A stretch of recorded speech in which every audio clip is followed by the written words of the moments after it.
ngadet gitu kan. Itu tuh kayak bener-bener nggak tahu mau ngapain kayak karena kehidupan aku seperempatnya setengahnya itu kan medsos banget gitu kan. Maksudnya apa namanya tergantung sama medsos. Jadi waktu itu tuh bener-bener ini banget sih apa namanya nggak tahu mau ngapain kayak. Tak heran ada pengguna medsos yang akhirnya memutuskan untuk membatasi kehidupan medsos di platform tertentu karena sadar akan pengaruhnya. Karena pas gue lagi pakai Instagram DLL itu kayak toksik, ngerasanya kayak ngeliatin hidup orang, terus jadi ngebandingin hidup orang sama hidup kita, jadi ngerasa kayak insecure sih, jadinya milih buat stop. Berdasarkan studi International Journal of Mental Health and Addiction, pengguna media sosial yang berlebih dapat menyebabkan gangguan mental. Fitur like dan komentar di media sosial juga kerap menjadi hal yang dapat mempengaruhi perasaan pengguna. Ada ciri kepribadian bahwa ada orang itu senang mendapat pujian, orang itu senang mendapat perhatian, orang itu selalu pengen dapat dukungan orang banyak. Kalau seperti itu terus kita kembangkan, di balik itu akan ada suatu kelemahan bahwa ketika tidak banyak pujian, ketika tidak banyak perhatian, saya akan down. Dr. Danardi menambahkan manusia harus tetap memilih informasi yang sesuai dan bermanfaat. Ini sama halnya memilih media sosial yang baik untuk pribadi seseorang.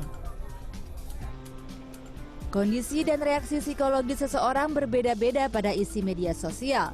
Namun psikoterapis dari California School of Professional Psychology, Philip Huseman menyarankan penggunaan media sosial baiknya 30 menit hingga 1 jam per hari. Sandra Insanasari, Himawan Amri, Jakarta.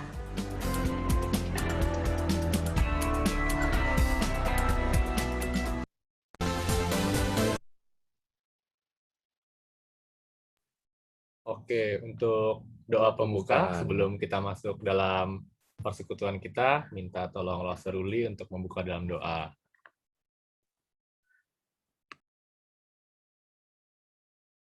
Mari kita bersatu di dalam doa.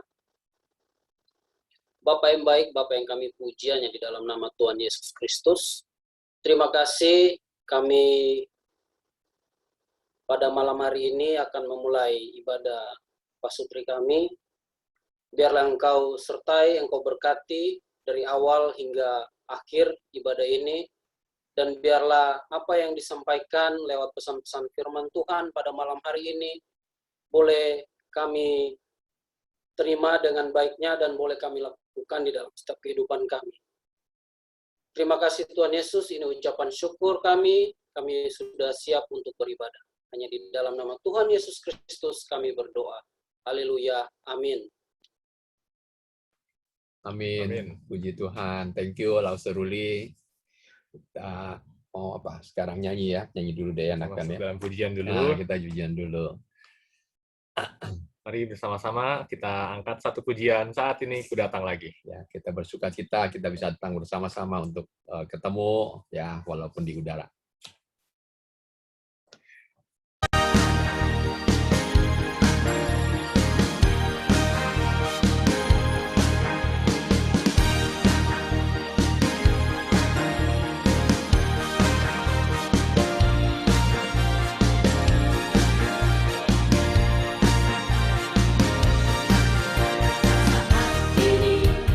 Ku datang lagi.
Kita akan masuk dalam sesi prayer and support. Pada Lause Regi dipersilahkan. Pada Muse Regi dipersilahkan. Iya. Baik, ya, sebentar ya, saya akan sharing screen dulu.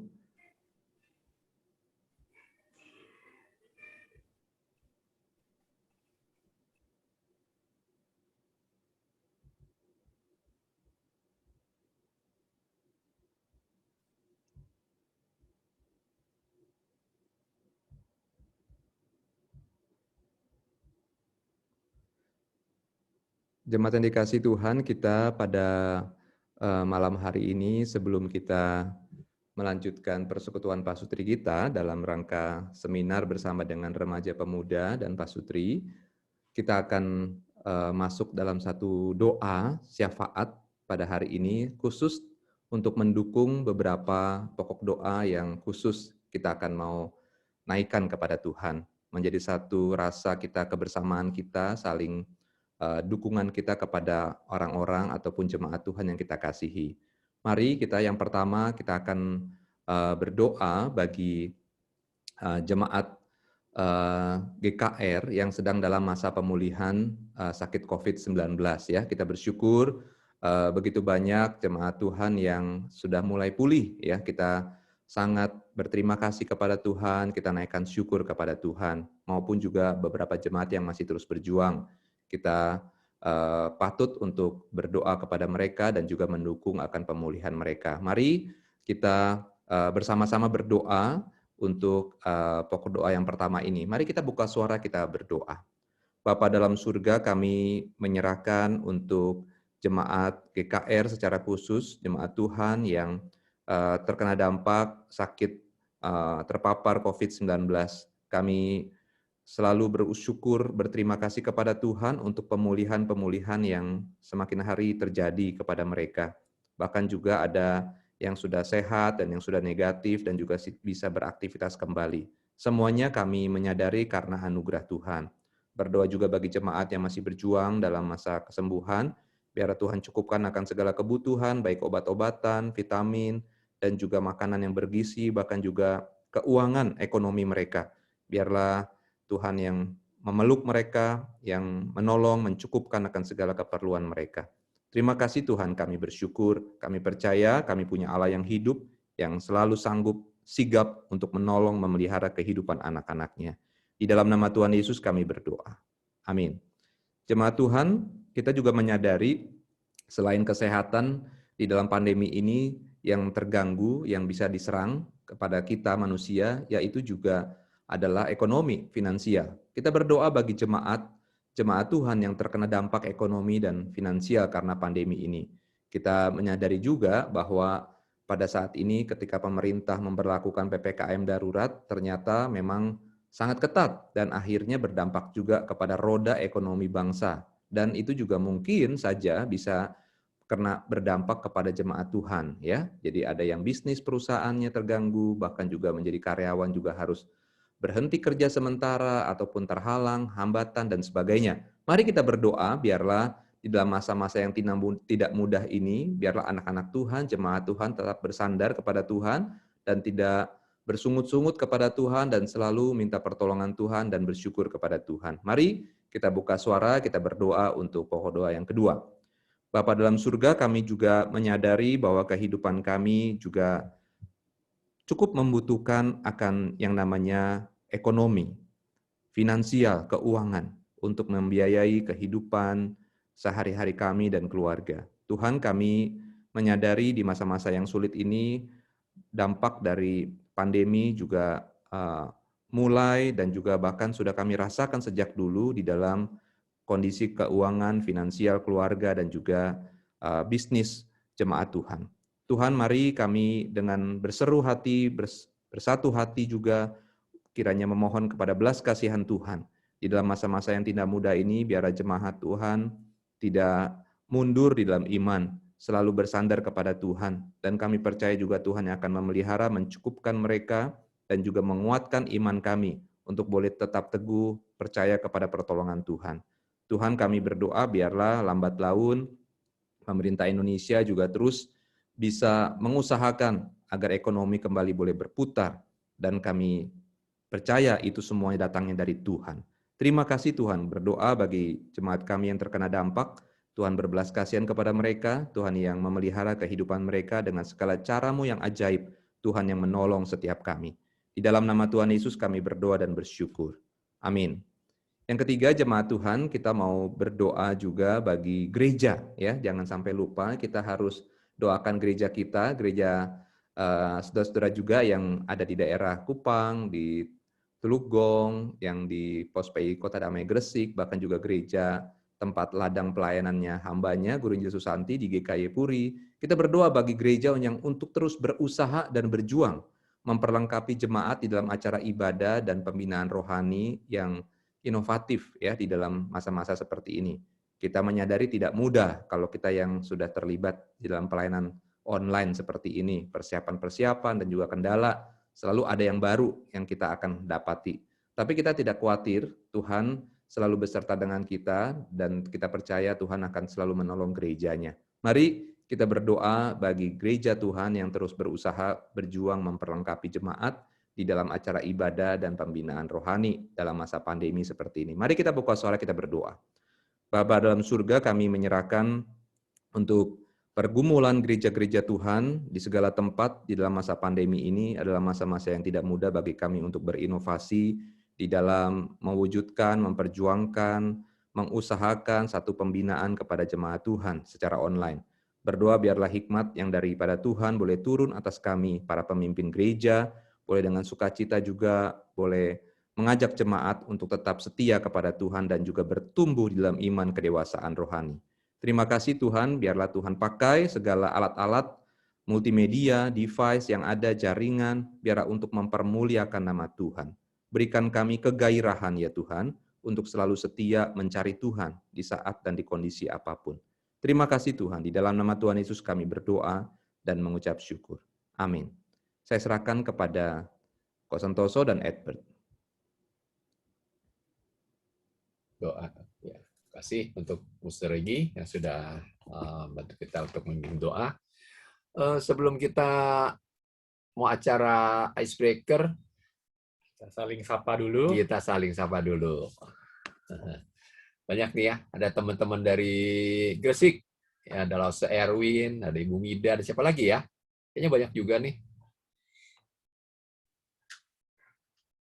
Waduh, lumayan banyak. Welcome semuanya. Aduh, saya sebutin kebanyakan, tak kelamaan ya. Welcome juga buat teman-teman dari remaja dan pemuda. Oke, kalau gitu. Ya. Mungkin kita siap-siap masuk dalam satu acara yang ditunggu-tunggu juga. Kita akan bermain games. Mungkin sebelum masuk dalam gamesnya, kita jelasin rules-nya dulu kali ya. Ya. Seperti biasa, rules kami sebagai MC itu Nggak tidak boleh diganggu-gugat ya. Repot Kalau diganggu-gugat, kita bisa pusing soalnya. Nggak boleh kirim surat ya. Iya. Suratnya ditolak semua. Jadi keputusan kita itu tidak bisa diganggu-gugat. Lalu untuk cara bermainnya seperti gimana, nanti akan kita jelaskan untuk masing-masing gamesnya itu rules-nya kayak gimana. Tapi cara menjawabnya itu akan selalu lewat kolom chat ya. Iya, kolom chat aja. Soalnya kalau angkat tangan semua saya nggak bisa ngelihat. Iya, betul. Nanti kalau misalnya udah ada yang jawab dan sudah betul, nanti kita akan pilih 3 orang pertama yang jawabnya benar dan akan dikasih poin. Misalnya nanti siapa yang jawab pertama itu dapat poinnya 5, yang jawab kedua itu dapat poinnya 3, dan yang jawab terakhir itu dapat poinnya 1. 1 dia ada, tapi tetap dapat poin. Jadi 3, 5, dan 1. Gitu loh. Oke, lalu kalau misalnya untuk yang poinnya paling tinggi nanti akan boleh menunjuk 3 orang dengan poin tertinggi boleh menunjuk beberapa orang yang masing-masing 1 orang lain untuk membawakan untuk sharing Ya. firman Tuhan, Yang ayat dia hafalan ingat, lah, ayat hafalan yang dihafal, yang diingat. Ataupun yang dia menjadi motivasinya dia, ataupun yang memang menggerakkan dia bahwa karena firman ini dia bisa percaya Tuhan, ataupun apa yang dia ingat.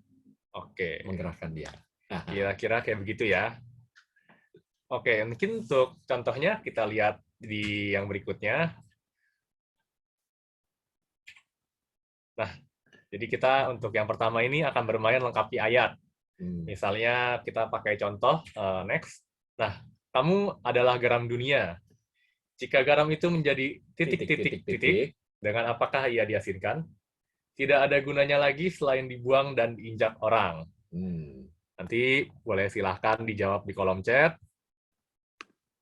Nah, untuk jawabannya nanti apa? Kita setelah lihat ada yang jawabnya benar, kita baru lanjut ke slide berikutnya. Baru pertanyaan kedua. Nah, untuk apa namanya? Contohnya kita lihat di slide berikutnya. Jawabannya itu, oh tuh udah ada yang jawab ya, misalnya yang tawar gitu ya. Oh benar, jika garam itu menjadi tawar, dengan apakah diasinkan? Ya, kira-kira kayak begitu cara bermainnya. Nah, kalau misalnya ini kita tadi udah main, kok Asung udah dapat 5 poin dan Lause Lucky udah dapat 3 poin tuh ya. Om Cecepnya dapat 1 poin gitu. Nah, gitu sih contohnya. Kira-kira begitu ya. Oke, kalau gitu yang next-nya kita Sudah baru mulai. main yang beneran ya. Oke, untuk next slide. Tuhan Allah berfirman, tidak baik kalau manusia itu seorang diri saja. Aku akan menjadikan penolong baginya yang titik-titik-titik dengan dia. Oke, kalau Ayo. gitu. Go. Nah, sudah dijawab tuh ya. Bener ya. Oke, kita lihat nih untuk jawaban yang pertama dari Ko Asung dan Ci Indri itu sepadan. Dari Koredo itu sepadan. Bentar. Saya pelan-pelan deh lihatnya. Susah ininya dari kolom chatnya. Sepadan. Wah, Cianda jawabnya sepada ya. Ini invalid ya. Jadi kita nggak kasih poin kayak gitu.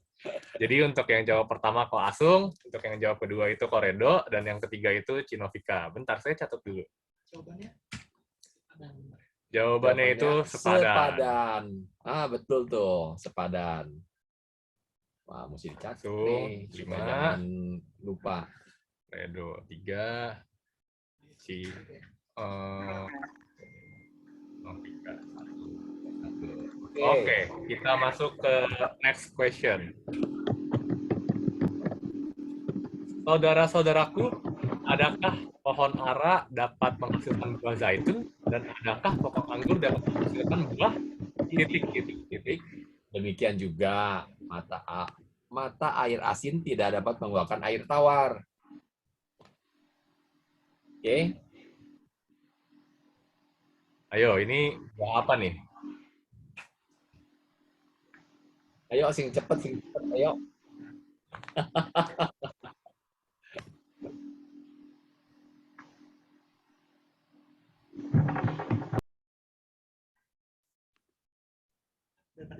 Oke, udah ada yang jawab ya. Ada yang jawabnya ara.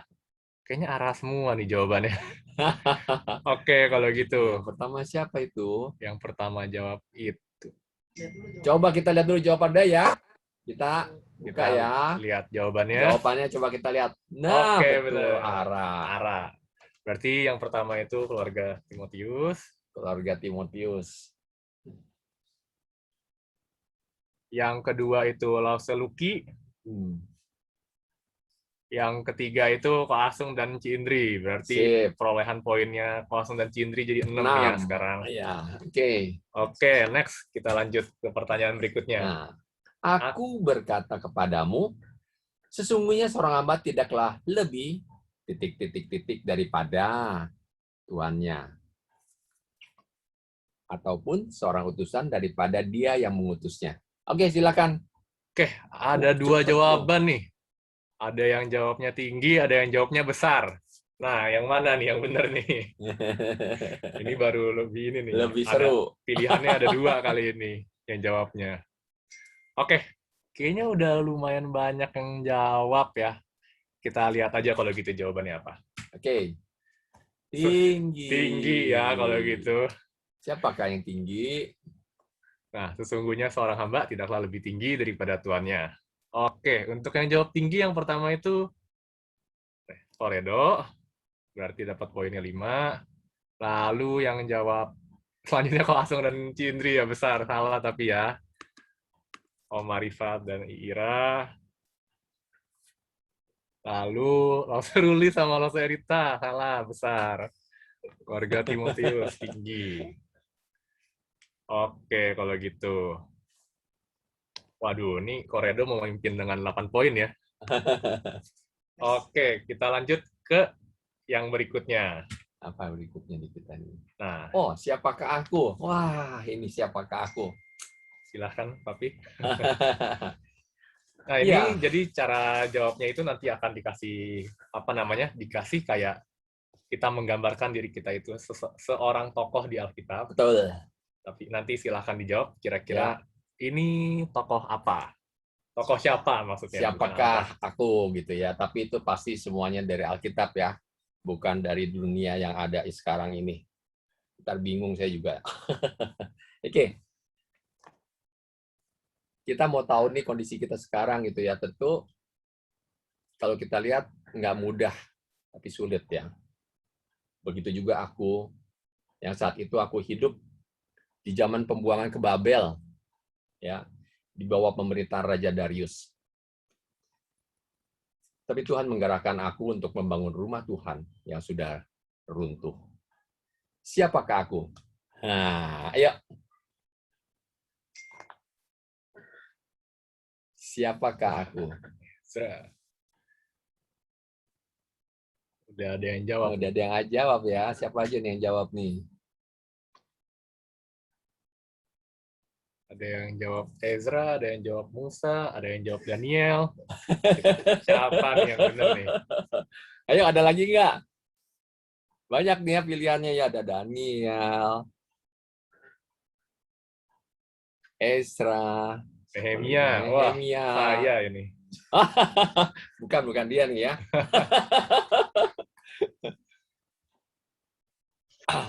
Oke. Waduh, yang ini masih kurang ada nih. Masih belum ada. Ayo. Itu ada satu yang jadi ini ya adalah Raja Darius ya. Zaman itu ada Raja Darius. Muda. Nehemia. Ada tambahannya lagi nggak nih? Ini ada tambahannya lagi? Tambahannya ini aku baca ini aku ambil dari ini ya. Suatu waktu datanglah firman Tuhan kepadaku.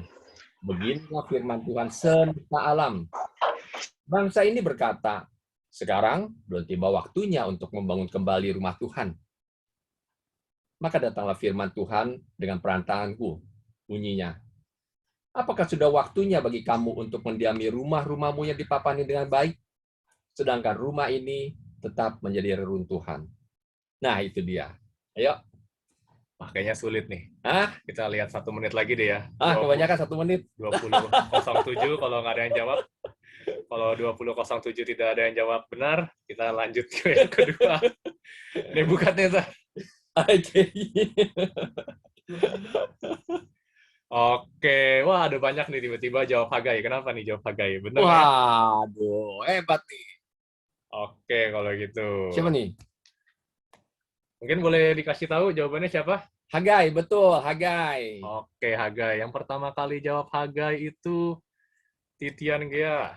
Wah, Lause Titian. Nah, yang kedua jawab Hagai itu keluarga Timotius, lalu diikuti dengan Om Marifat. Puji Tuhan, kita juga sekarang lagi membangun kita punya gereja ya, walaupun dalam kondisi yang sulit. Tetapi kita ingin gereja kita bisa lebih baik. Ya, Tuhan akan cukupkan segala kebutuhan kita dengan pertolongan Dia. Ya, dan rencana Tuhan pasti terjadi. Oke, puji Tuhan untuk teman-teman yang menjawab Hagai itu betul. Ya, thank you. Ya, yang kedua, aku tinggal di Puri Susan. Ada yang tahu nggak Puri Susan di mana? Daerah Persia ya, daerah Persia. Zaman waktu itu adalah zaman rajanya Artasasta. Ya. Satu waktu ada saudara-saudaraku datang dari Yerusalem dan aku menanyakan kondisi di sana. Kata-katanya, cerita dari mereka itu membuat aku susah hati.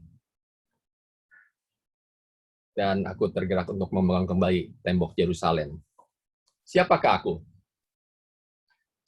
Ayo, siapa? Tadi ada yang jawab Esther, Aha. Nehemia, Esther, Ah. Nehemia. Wah, siapa nih yang benar nih? Ayo. Rajanya Artasasta loh. Nehemia, Nehemia, Esther, Nehemia, Nehemia, Nehemia.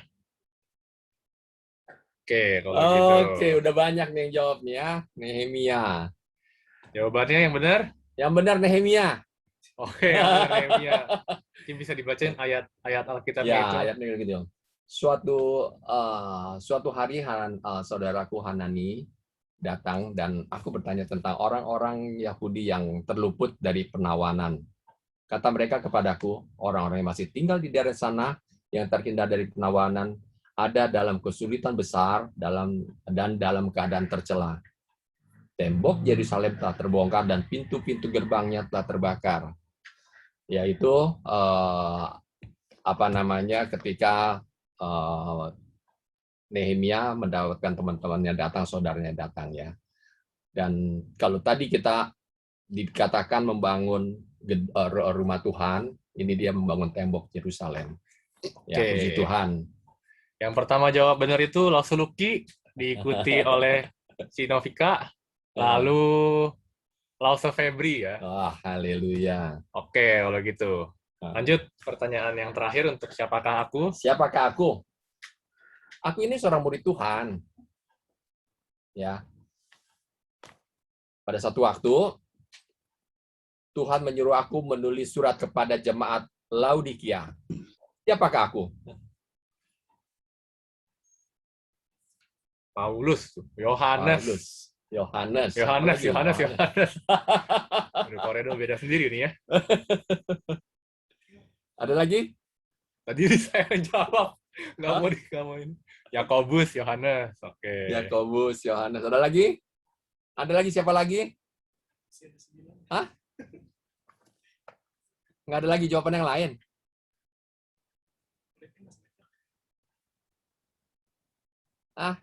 Kok sedikit amat yang jawab? Nggak ada yang lain ya? Udah, itu udah pada jawab. Oh, udah sama pada Paulus. jawab ya. Waduh. Oke. Jawaban yang paling benar adalah Yohanes. Oke, kalau gitu. Yohanes ya. Karena dia yang dibuang ke Patmos dan Tuhan memberikan dia untuk menulis kepada jemaat-jemaat baik besar di Smyrna ya, salah satunya Laodikia. Oke, thank you teman-teman. Oke, yang pertama jawab benar Lause Febri, kedua Om Arifat, yang ketiga Tiana. Haleluya. Oke, kalau gitu. Next.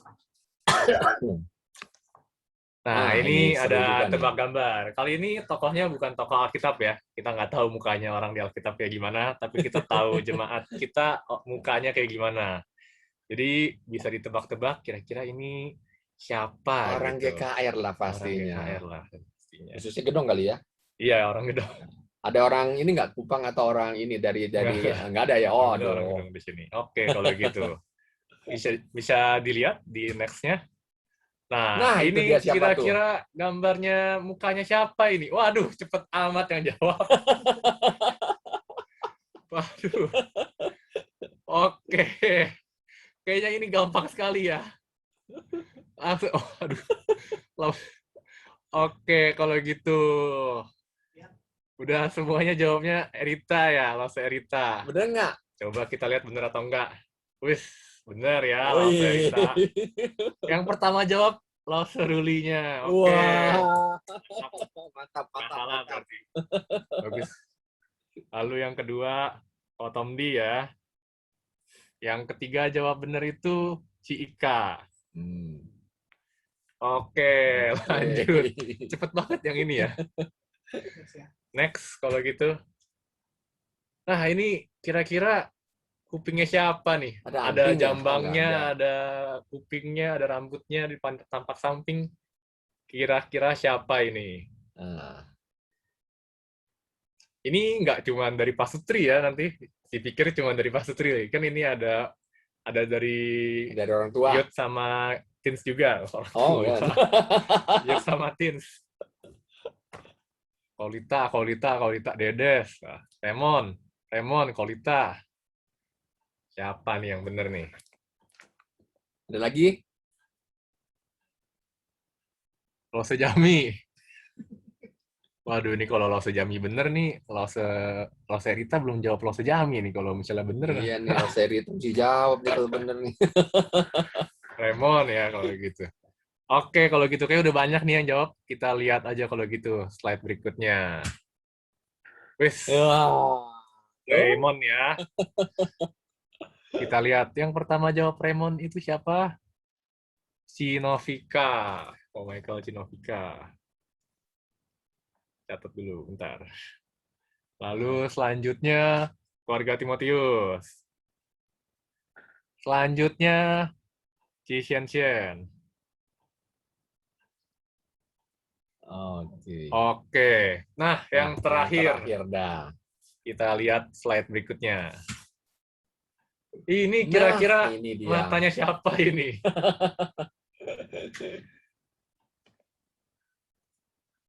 Musuh tulai, patulai. Semuanya cepet banget jawabnya yang ini. Waduh, cepet banget nih. Semuanya jawabannya sama nih kayaknya nih. Oke, kalau gitu kita lihat aja slide berikutnya. Jawabannya itu betul sekali. Waduh, betul sekali musuh tulai. tulai. Ini kita jemaat yang baik ya kita ya. Mengenal Ingat gembalanya. Yang jawab pertama itu Lause Luki ya. Lause Luki jawab pertama, yang kedua itu Cinovika. Bentar, susah nih catatnya. Ketiga. Yang terakhir yang jawab benar itu Lause Ruli sama Lause Erita. Oke. Nah, ada perolehannya jadi berapa tuh? Waduh. Perolehan poinnya saya bacain satu-satu ya. Untuk Koa Asung dapat 6 poin, Koredo itu 8 poin, Cinovika itu dapat berapa nih? 1, 3, 5, 3. 12 poin. Keluarga Timotius dapat 7, 12 poin juga. Lause Luki dapat 13 poin Lause Luki. Om Marifat dapat berapa nih? 3, 1, 3, 7 poin. Titian Gea 5 poin, Lause Febri 6 poin, Ciana 1 poin, Lause Ruli 6 poin, Kotomdi 3 poin, Ci Ika 1 poin, Ci Xian 1 poin. Jadi 3 teratasnya itu Lause Luki, keluarga Timotius dan Cinovika dan Ko Michael ya. Mungkin dari Lause Luki dulu deh. Lause Luki boleh tunjuk satu orang siapapun yang ada di sini. Lause Erwin bisa ngomong nggak, Lause Erwin? Bisa dong, masa nggak ngomong? Nggak, maksudnya ada koneksinya atau enggak gitu. Maaf. Ya nggak apa-apa, just a joke. Oke. Lause Erwin mungkin boleh bagikan Lause Erwin. ayat hafalan Lause Erwin. Maaf, Lause. Lause Erwin, apakah bisa unmute? Iya. Wah, ini Ya, dia Lause silakan Lause Ayo, Erwin Lause bagikan satu ayat hafalan buat kita semua. Ya, bentar ya. Tak ini dulu. Yang singkat saja, Lause. Masih ada 2 orang lagi nih.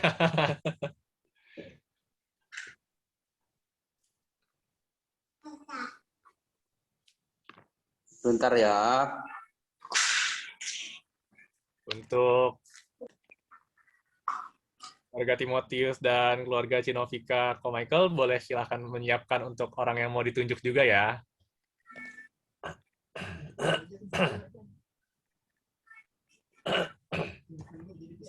Atau mau ditunjuk dulu saja gimana? Tunjuk dulu deh ya, biar jangan kelamaan. Iya, tunjuk dulu dah. Nyari bagus ini. Boleh silahkan Pak nih. Yuk, Kotim. Tunjuk Edward aja dah. Oh, tunjuk saya. Mana Saya boleh ya Takut pemimpin. disikat soalnya. Waduh. Saya Ada ya. yang disikin apa? Sorry. Waduh.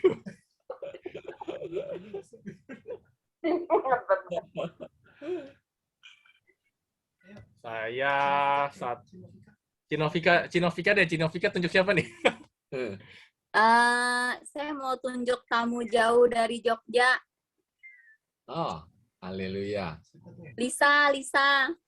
Oh, Lisa. Oh. Oke, kalau gitu. Dendam lo sama gua.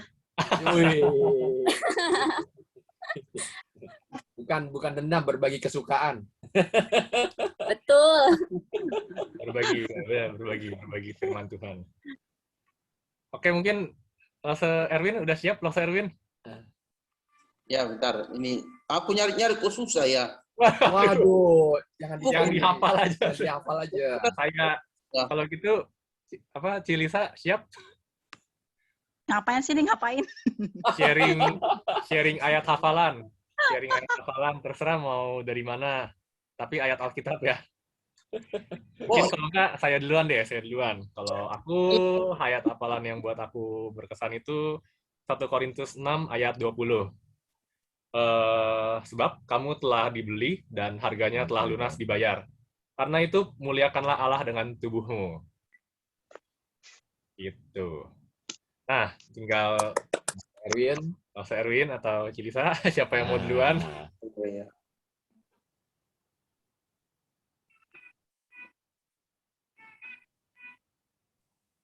Jan, bantuin Jan. Bisa gitu. Lu sebagai saudara harus saling membantu dong. Wih.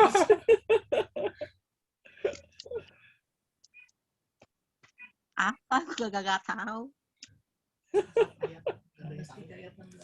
Biasanya yang paling mudah. diingat itu Yohanes 3 ayat 16.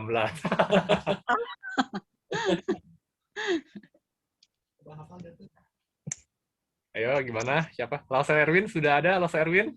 Ya, ini aja dah, Kak, ini. Apa, ayo. Beberapa hari ini aku sangat terberkati dengan satu ayat ini. Amin, ayo. Boleh diberikan. Sehubungan dengan ini kan beberapa jemaat ini kan ada 3 yang meninggal karena COVID ini loh. Oh ya, oke. Berturut-turut Senin, Selasa, Rabu itu. Jadi ya dimakamkan ya meninggal karena COVID lah. Tapi ada satu ayat yang ini ya yang saya sangat diberkati beberapa hari ini karena memakamkannya juga. Itu dari Yohanes 14 ayat 2 itu. Jadi beberapa kali saya seringkan juga kepada jemaat. Bunyinya demikian, Yohanes 14 ayat 2. Di rumah Bapakku banyak tempat tinggal. Jika tidak demikian, tentu aku mengatakannya kepadamu.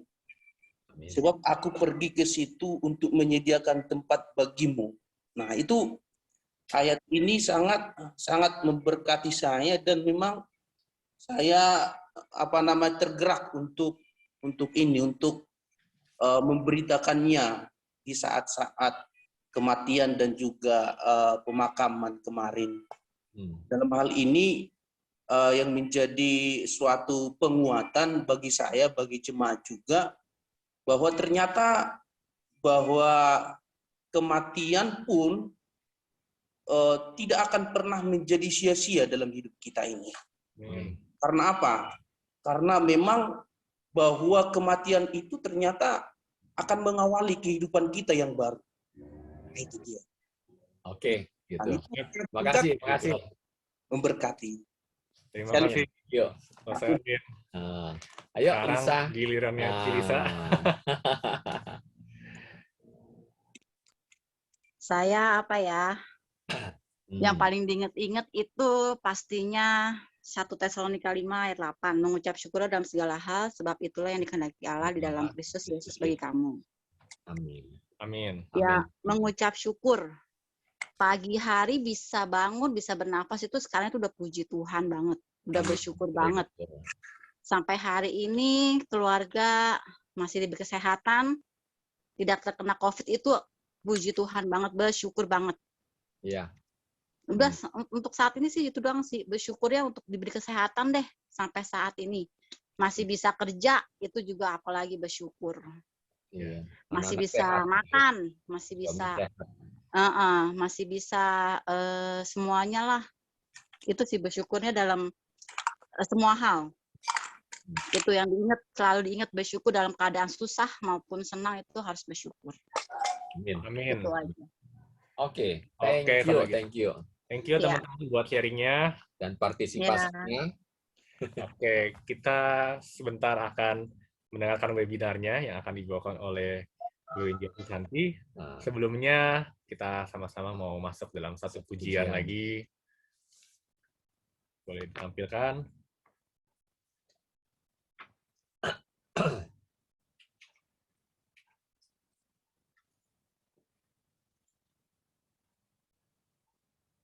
Ya, kita sama-sama mau angkat pujian layak dipuji disembah.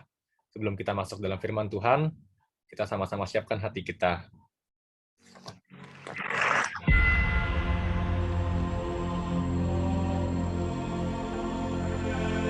Name above all names, King of kings and Lord of lords. Satu nama yang menyelamatkan, satu nama yang menyucikan, satu nama yang membangkitkan hidup kami.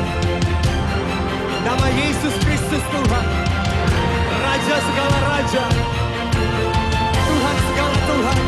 Kau layak disembah.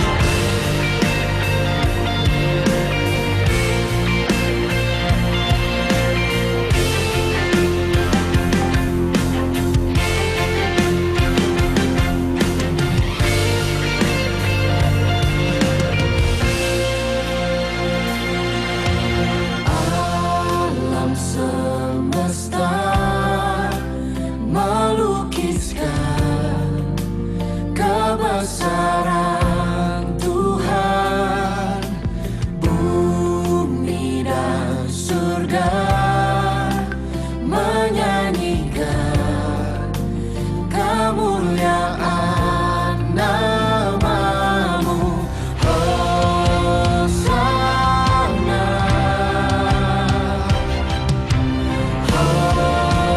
Hosana, layak dipuji disembah. Kaulah yang bertata, dulu sekarang dan selamanya. Raja atas segala raja, namamu besar kemuliaan.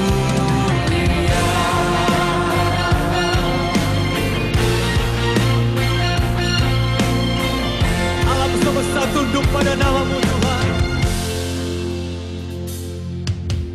Alam semesta melukiskan kebesaran Bumi dan Tuhan, surga bumi dan surga menyanyikan kemuliaan katakan namamu.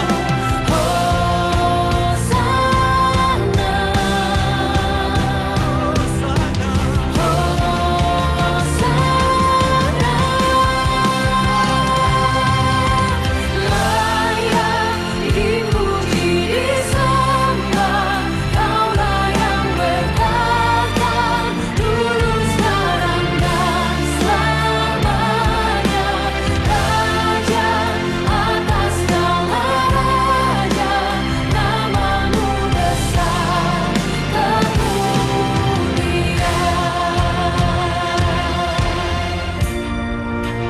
Sebab tidak ada nama lain selain nama Yesus, yang kepadanya setiap lutut akan bertelur, setiap lidah akan mengaku bahwa Engkau adalah Raja, Engkau adalah Tuhan segala Tuhan.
ada hambanya, Guru Injil Susanti Wijaya, dipersilahkan. Dipersilahkan.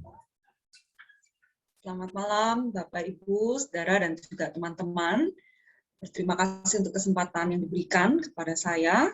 Saya pernah bersama-sama dengan Guru Injil Regi melayani di GKI Puri, dan entah bagaimana memang sampai sekarang masih sempat komunikasi ya, setidaknya lagi ulang tahun, selamatin, ya minimal itulah ya. Jadi bersyukur untuk kesempatan ini. Ya, kita akan bersama-sama berdoa sebelum kita akan bersama-sama belajar kebenaran Tuhan. Mari kita berdoa.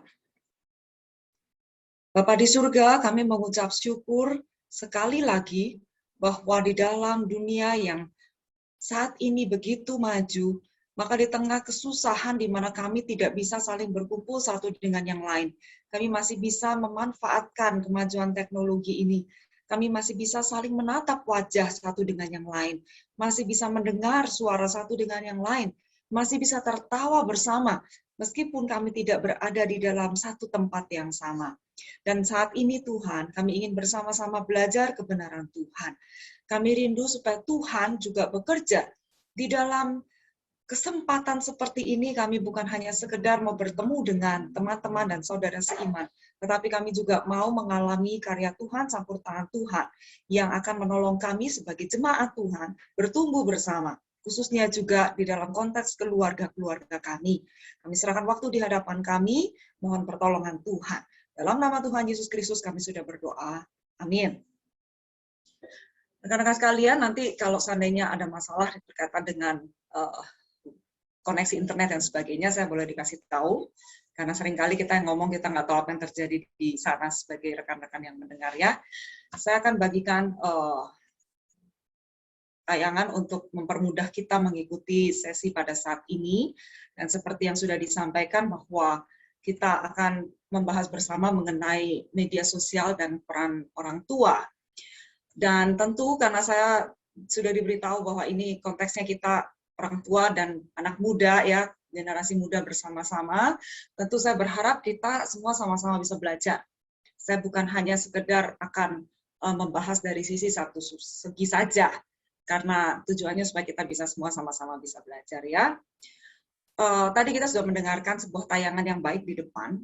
Jadi memang kita semua tidak lepas dari apa yang kita sebut media sosial, sosial media ya, medsos. Dan memang hal ini mempengaruhi banyak kehidupan manusia. Bukan hanya sekedar bahwa masalah kita ini berinteraksi dengan teman, tetapi sebetulnya sampai ke bicara mengenai gaya hidup dan pola pikir, yang saya mungkin tidak perlu jelaskan secara mendetail.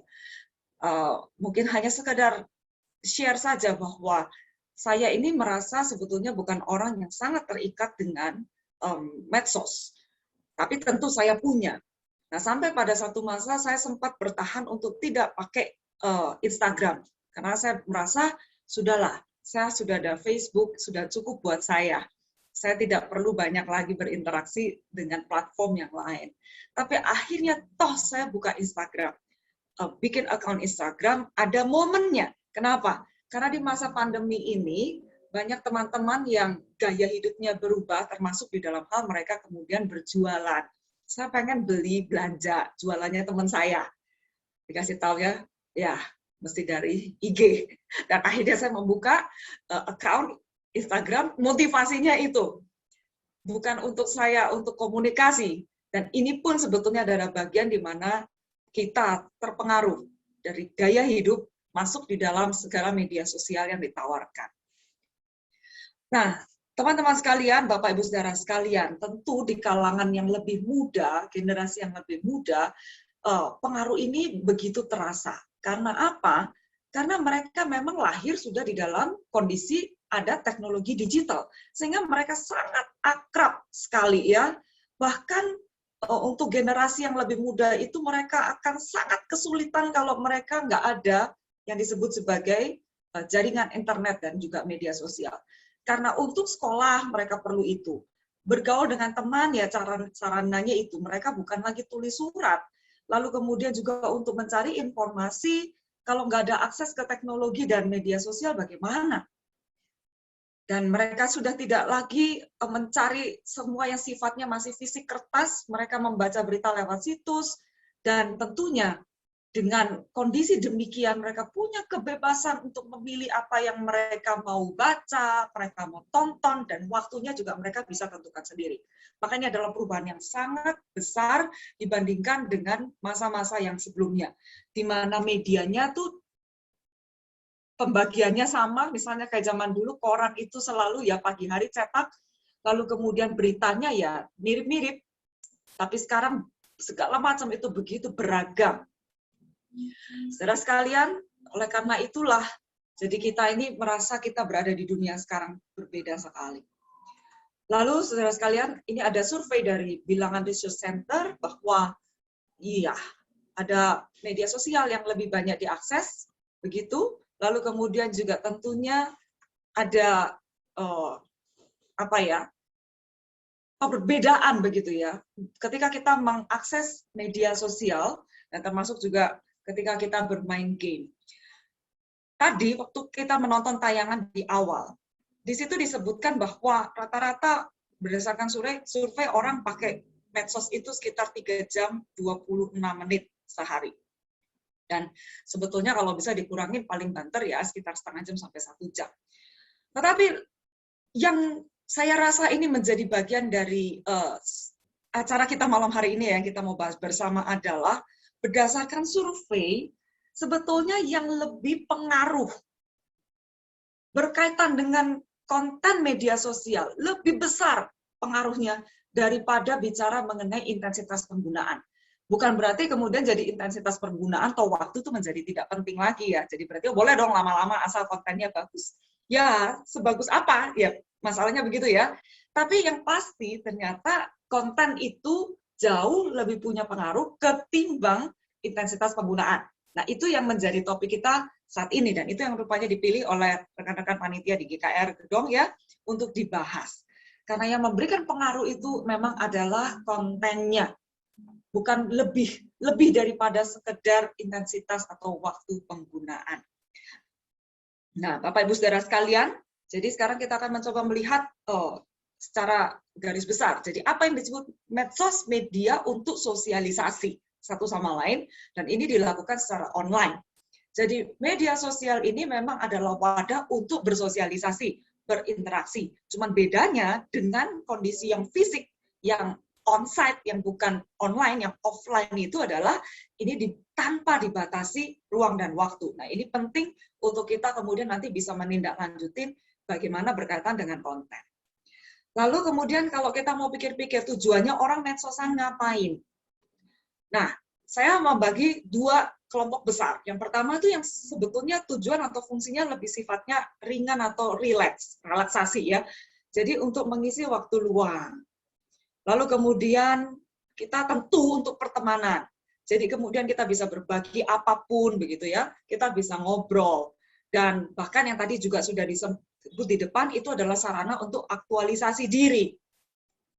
Lalu kalau untuk hiburan itu tentunya ya kita bisa misalnya lagi bosen gitu bisa nonton yang lucu-lucu atau kemudian kita juga lihat apa yang aneh-aneh begitu ya.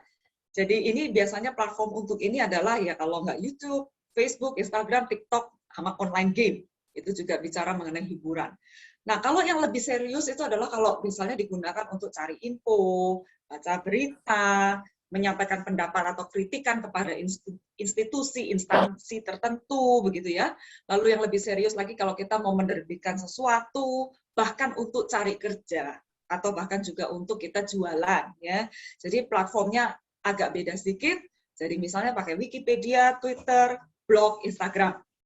Jadi ini kira-kira tujuan bermedsos secara umum. Ada yang lebih sifatnya memang serius, ada yang sifatnya lebih santai, ada yang sifatnya sekedar untuk sekedar menghabiskan waktu. Nah, Bapak Ibu dan Saudara sekalian, mereka yang berada di dalam masa-masa media sosial ini mempunyai ciri yang sangat kuat, yaitu apa? Pertama, berarti mereka yang berada di generasi yang sangat berdekatan dengan medsos ini, mereka adalah orang-orang yang sifatnya suka mengekspresikan diri. Jadi mereka ingin didengar, ingin bisa eksis, ingin bisa tampil dalam komunitas. Makanya bisa posting atau upload sesuatu berkaitan dengan diri sendiri, dan itu udah nggak pakai sungkan juga. Apapun juga boleh di-upload, begitu. Mau itu memalukan, mau itu menyenangkan, ya biarin aja. Pada masa-masa lalu ketika orang rajin sekali untuk tulis status, jadi dia lagi pergi makan di mana, dia ganti status, kemana status. Saya ingat ada teman sampai cerita begini ya, dia mah rajin banget update status, ntar dia boker juga update status, dibilang begitu ya. Jadi entah kenapa ya memang dunianya jadi seperti ini gitu. Pokoknya ya gue mau cerita aja apa yang terjadi, mau makan apa semua dikasih lihat ke seluruh dunia begitu. Dan juga jadinya suka komen. Karena apa?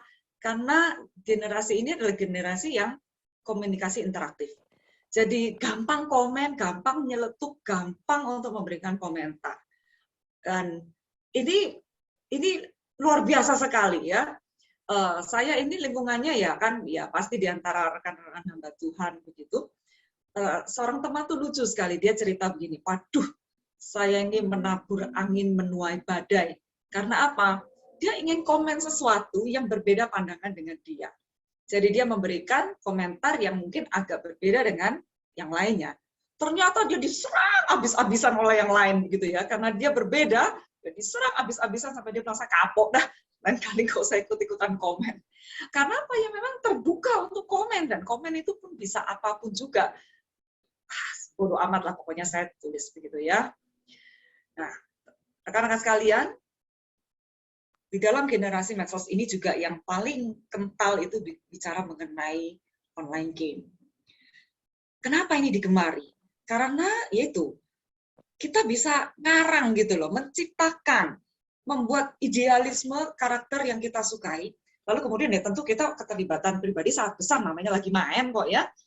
Dan yang luar biasa juga, online game itu sekarang juga mencakup unsur bahwa kita berkomunitas. Tadinya itu kan online game itu cuma masalah main. Terus kemudian ada lawan main.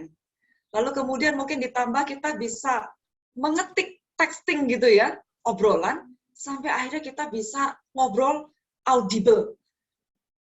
Dan ini berarti game pun bukan cuma sekedar mau bicara mengenai apa yang menjadi hobi dan saya sukai, tetapi juga di situ pun mau merangkul sebuah komunitas orang-orang yang suka mainan yang sama.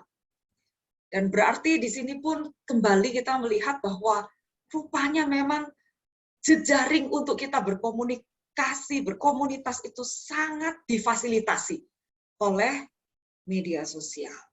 Dan termasuk di sini juga adalah game. Dan bahkan di dalam game online ini kan kita berekspresinya bisa sangat ya sangat luar biasa ya. Kita bisa goblok-goblokin orang kalau mainnya ngawur. Kita bisa ya ekspresinya begitu tidak terbatas, namanya lagi main ya. Sama seperti ketika kita main di lapangan begitu loh. Tapi bedanya sekarang adalah kita di dalam dunia maya. Nah, ini adalah gambaran generasi yang menggunakan media sosial. Lalu rekan-rekan sekalian, mari kita melihat juga dampak atau kekuatan dari media sosial. Saya punya sebuah kaos ya, tapi saya nggak pakai karena saya mau menghargai, saya mau ngobrol sama rekan-rekan di sini, saya pakai kaos ya. Tapi ini saya betul punya kaosnya, dan ini saya beli jauh sebelum saya diminta oleh Guru Injil Regi untuk ini ya, untuk sharing hal ini. Lalu kemudian saya pikir saya mau cari gambarnya, googling, ada loh ternyata ya.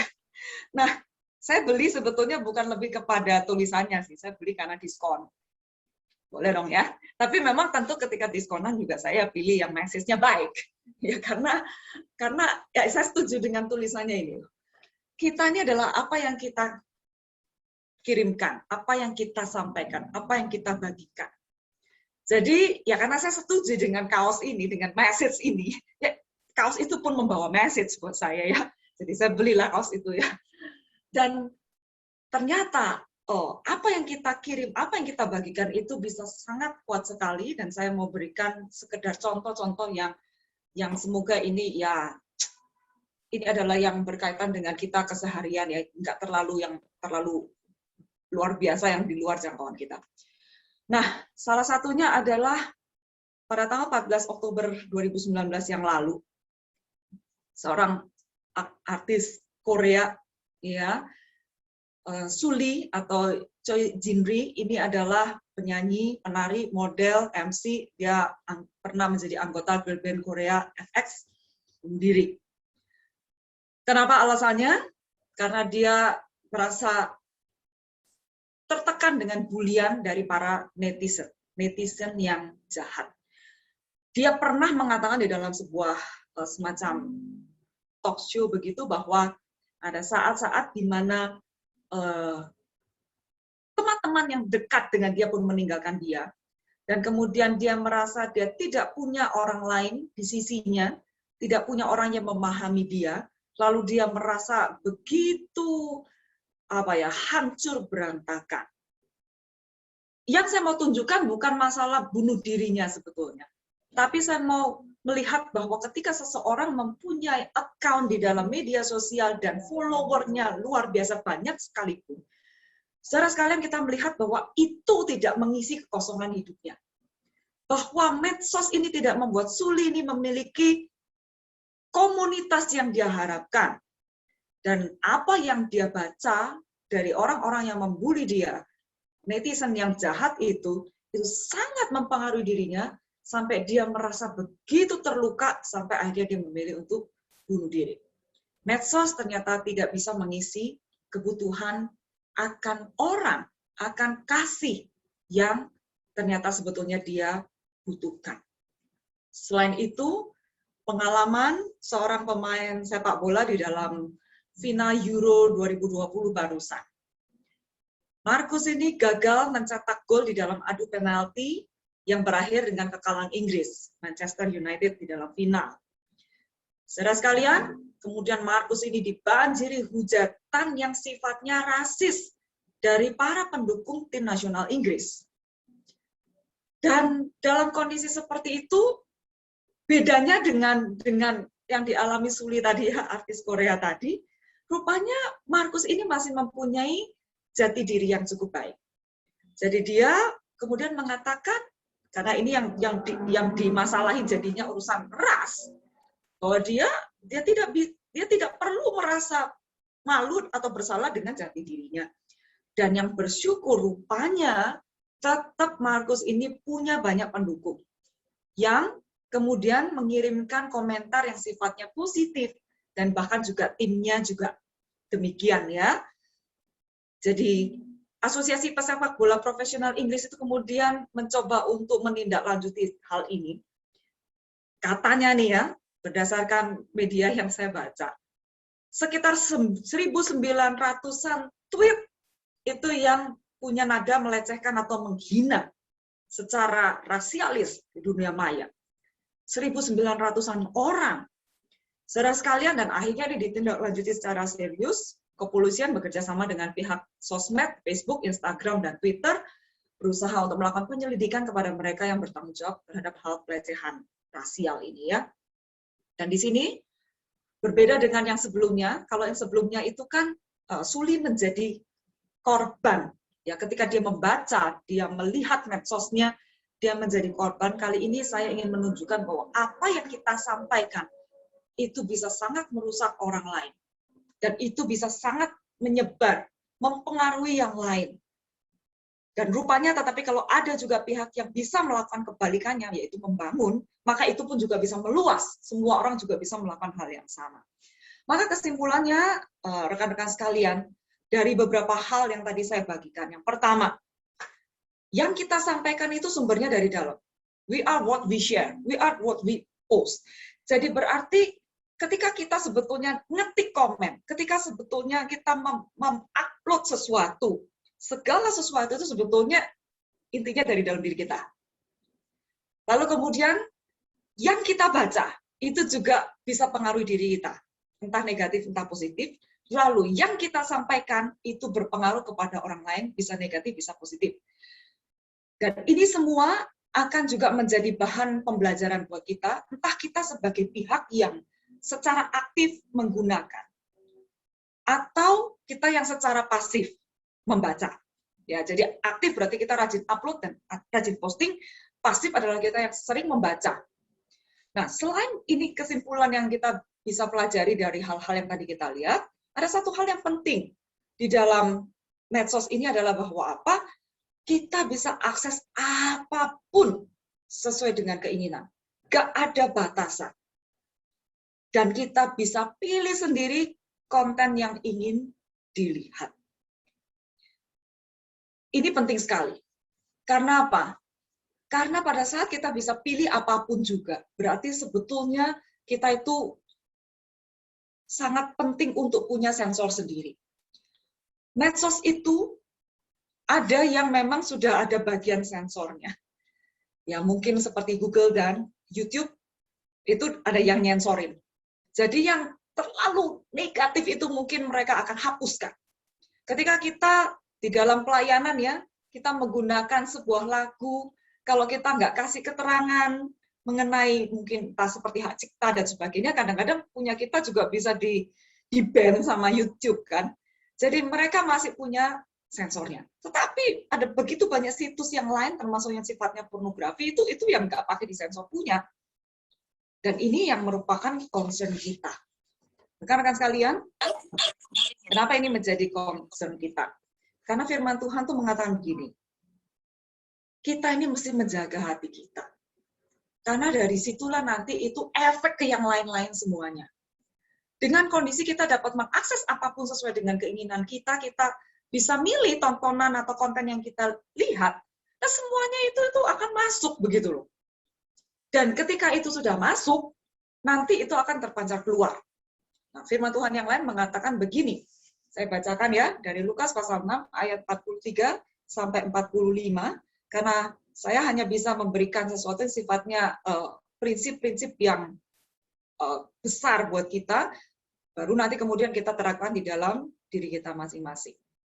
Lukas pasal 6 ayat 43 bicara mengenai gambaran pohon, begitu ya. Jadi tidak ada pohon yang baik yang menghasilkan buah yang nggak baik. Tidak ada pohon yang tidak baik yang menghasilkan buah yang baik. Setiap pohon dikenal dari buahnya. Dari semak duri orang tidak memetik buah ara, dari duri-duri tidak memetik buah anggur. Tadi ada mirip ya ayatnya ya. Orang yang baik mengeluarkan barang yang baik dari perbendaharaan hatinya yang baik, dan orang yang jahat mengeluarkan barang yang jahat dari perbendaharaannya yang jahat. Karena yang diucapkan mulutnya meluap dari hatinya. Jadi yang mau masuk ke dalam diri kita itu perlu dijaga. Supaya apa? Nanti keluarnya itu ya sesuai dengan apa yang ada di dalam. Nah, dua ayat ini yang menjadi concern saya ketika saya diberikan tema ini untuk membagikan kepada rekan-rekan sekalian. Nah, sekarang saya bicara kepada mereka yang dipercaya untuk menjadi pendidik, yaitu para orang tua. Seringkali orang tua itu bertujuan membuat anak melakukan apa yang benar. Jadi biasanya yang dikendalikan, yang diatur itu kan tingkah laku ya. Jangan begini, jangan begitu. Yang dibatasi itu semua sifatnya yang adalah bisa dikontrol, dikendalikan dari luar. Di masa tertentu, terutama memang pada saat anak-anak kecil, tentu batasan dan larangan ini untuk mendidik itu sangat berguna. Jam, lalu kemudian sikap perilaku. Tetapi ini menyelesaikan masalah di luar, dan kita harus sebetulnya berpikir lebih dalam lagi, yaitu bicara perubahan hati, khususnya ketika tiba waktunya anak suatu saat akan keluar dari rumah. Jadi ketika anak cuma disentuh sisi luarnya, tetapi tidak sampai ke dalam hatinya, nanti ketika dia sudah keluar dari rumah atau saat-saat tidak bersama dengan orang tua, dia akan merasa senang karena batasan-batasan yang diberikan itu kan cuma berlaku di rumah. Di luar rumah enggak. Jadi di luar rumah nanti dia bisa melakukan apapun yang dia mau. Sementara ketika kita mau mencoba mengendalikan tingkah laku tetapi itu yang berasal dari hati, maka orang tua itu bukan lagi fokus menciptakan tingkah laku yang baik, yang tidak bercela, tetapi sebetulnya lebih ke arah mau mencari, menyentuh apa yang ada di dalam hati. Supaya nantinya anak itu bisa hidup dengan oke, dimanapun dia berada, sekalipun ketika sudah tidak bersama dengan orang tua. Nah, gambaran pohon ini kan, kalau seandainya pohon itu belum bisa menghasilkan buah yang baik, tidak mungkin kita itu kemudian buah yang jelek itu dipetik lalu kita tempelkan buah yang baik ke sana. Nggak bisa. Nempelinnya juga pakai apa, begitu kan? Dan itu buah yang ditempel yang nggak akan bertahan lama karena nggak punya sumber kehidupan. Nanti buah yang ditempel itu ya layu dan jatuh begitu ya. Tetapi kalau buah yang baik itu berasal dari dalam, ada akar yang sehat yang memberikan nutrisi dan makanan yang baik, maka ya buah itu akan menjadi buah yang baik yang secara kualitas itu benar-benar bagus begitu. Sehingga ini yang penting bahwa kita tidak bisa sekedar mengubah tingkah laku yang ada di luar. Kalau hati tidak berubah, perubahan sikap apapun itu cuma sementara. Cuman ketika dikontrol saja, sekedar lapisan luar. Yang kita harapkan adalah sebetulnya ada Allah yang bertahta, yang memerintah di dalam hati, sehingga buah itu akan muncul selalu baik. Nah, bagaimana cara-cara praktis? Makanya tentu yang pertama, bagaimana kita bisa mengenali hati? Ya ini tidak gampang ya. Gimana saya mengenali hati? Saya nggak bisa telepati. Rekan-rekan sekalian, nggak ada cara lain bahwa supaya saya bisa menyingkapkan isi hati, pikiran, keinginan, motivasi dari anak-anak, tentu ya cuma bisa dengan komunikasi.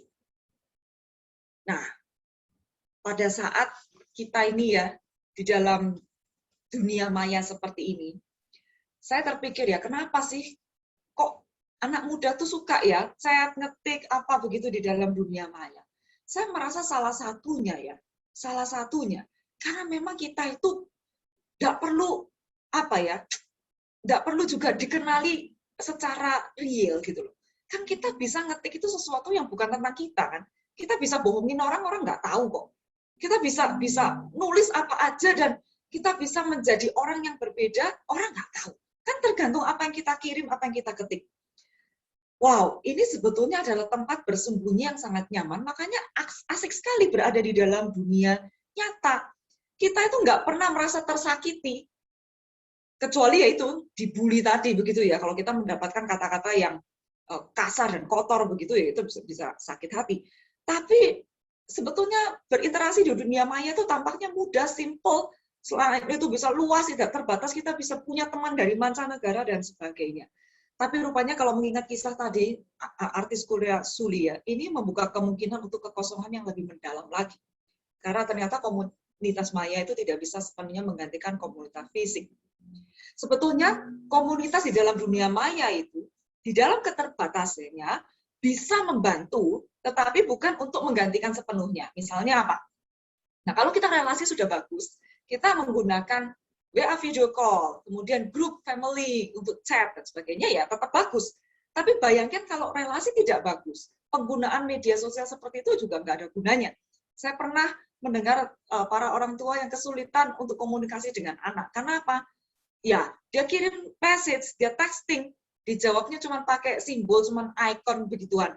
Jadi nggak bisa menggali lebih dalam. Dan kadang anak-anak itu notifikasi dimatiin. Jadi kadang sengaja biar nggak tahu kalau dicariin papa mama begitu ya. Jadi susah begitu loh. Jadi ya seperti itulah. Padahal sebetulnya kalau kita lihat dengan sampai game online pun difasilitasi supaya orang bisa komunikasi, sebetulnya anak muda itu suka ngobrol, suka topik apa aja. Tapi mungkin itu memang tidak sampai yang mendalam. Jadi dalam hal ini ketika orang berusaha mengenali hati, khususnya orang tua kepada anak, ya ini harus rela cari waktu dengan anak. Jangan biarkan kalau anak itu menjaga jarak, sengaja menciptakan jarak begitu ya, kemudian justru dibiarin. Justru kita harus mengusahakan meskipun keadaan kayaknya nggak nyaman, kayaknya kita merasa sebagai orang tua tidak diinginkan, tidak dihargai, jangan menyerah begitu ya. Waduh, sudah kita berjuang terus saja. Jadi misalnya beberapa kalimat bisa ditanyakan gitu ya. Kalau ada kesempatan ngobrol gitu kita tanya, misalnya ada kejadian apa, coba kamu cerita kayak apa. Nah ini caranya mancing supaya anak itu mau cerita kan. Lalu setelah dia cerita, terus kemudian kita tanya lebih lanjut lagi, kamu mikir apa, kamu merasa apa, gitu. Lalu kemudian kalau sudah seperti itu, terus kamu lakukan apa, gitu ya. Lalu kemudian kenapa kok kamu pilih lakukan itu, gitu. Terus kemudian hasilnya gimana setelah kamu lakukan itu? Nah, ini pertanyaan-pertanyaan yang tanda petik tujuannya untuk kita bisa mengenali isi hati. Jadi kita bisa tahu pikirannya, perasaannya, lalu kemudian juga motivasinya apa, sebetulnya isi hatinya kepengen apa, lalu dia sendiri kemudian puas atau enggak dengan apa yang dia lakukan. Nah, tapi memang ini belum tentu mudah kalau relasi itu sudah renggang. Saya juga mengenal rekan yang sulit sekali komunikasi dengan anak. Papanya memang keras sekali dan rupanya dia dapat anak yang keras juga karakternya sampai akhirnya ya istrinya bilang sudah nggak usah ditanya-tanya terus. Nanti dia merasa kayak diintimidasi begitu ya. Nah, bagaimana kalau ternyata mau ngajak komunikasi mampet? Ya mungkin kalau kita ngajak ngomong terus kemudian anaknya jawab gini, emang harus dibahas ya sekarang. Nah, berarti dia kan nggak mau. Kita tetap harus sampaikan sesuatu yang membangun. Misalnya begini, oke, yang penting kamu tahu kami ini mau dengerin kamu, kami nanya karena peduli, kami bukan lagi mencoba mengganggu privasimu. Kalau kamu nggak mau membicarakan sekarang, nggak apa-apa. Lain kali kalau kamu perlu, jangan enggan untuk cari papa, cari mama, gitu ya. Kira-kira begitu. Jadi kalau memang kesulitan ngomong, ya sudah kita coba sampaikan aja apa yang baik, gitu. Yang kita berharap suatu saat itu akan berguna ketika mereka membutuhkan, gitu ya. Jadi ya ini perlu diupayakan seandainya relasi sudah terlanjur renggang dan harus dimulai secara positif. Jadi nggak bisa komunikasi itu terjadi hanya cuma ketika kita negorin lihat kesalahan-kesalahan yang terjadi. Pasti ini yang membuat makin lama ya komunikasi itu makin tidak enak ya. Ini adalah yang pertama. Ya bicara supaya kita bisa mengenali hati. Dan berikutnya adalah kalau kita sudah bisa mencoba mengenali hati, kita menentukan project apa sebetulnya yang kita ingin lakukan kepada anak misalnya ya. Jadi dalam hal ini ya kita berusaha juga untuk mengenali apa yang tidak diungkapkan. Entah yang kita lihat ini merupakan kelemahan atau kemudian pencobaan yang dia bisa terjatuh begitu ya. Apa yang menjadi pergumulan yang tidak diungkapkan. Lalu kemudian hal-hal apa ya biasanya anak-anak itu suka melawan. Lalu kita pengen tahu juga siapa yang dihormati begitu, siapa yang dia dengerin, siapa yang berpengaruh dalam hidupnya, apakah itu teman dia, apakah itu grup band dia, atau grup band yang dia suka, yang favorit, atau dia acara TV yang dia suka, guru, buku bacaan, dan sebagainya. Nah, supaya kita bisa mengambil langkah gitu loh, yang kita pengen lakukan. Misalnya kita nih menentukan beberapa hal yang kita temukan, terus kemudian kita berpikir, saya pengen fokus supaya anak saya itu punya hati yang takut akan Allah. Ini contoh beberapa proyek misalnya ya kita katakan proyek. Kenapa kok saya merasa ini perlu buat dia? Berdasarkan prioritas sekarang kayaknya dia ini cenderung ikut aja sama temennya gitu loh.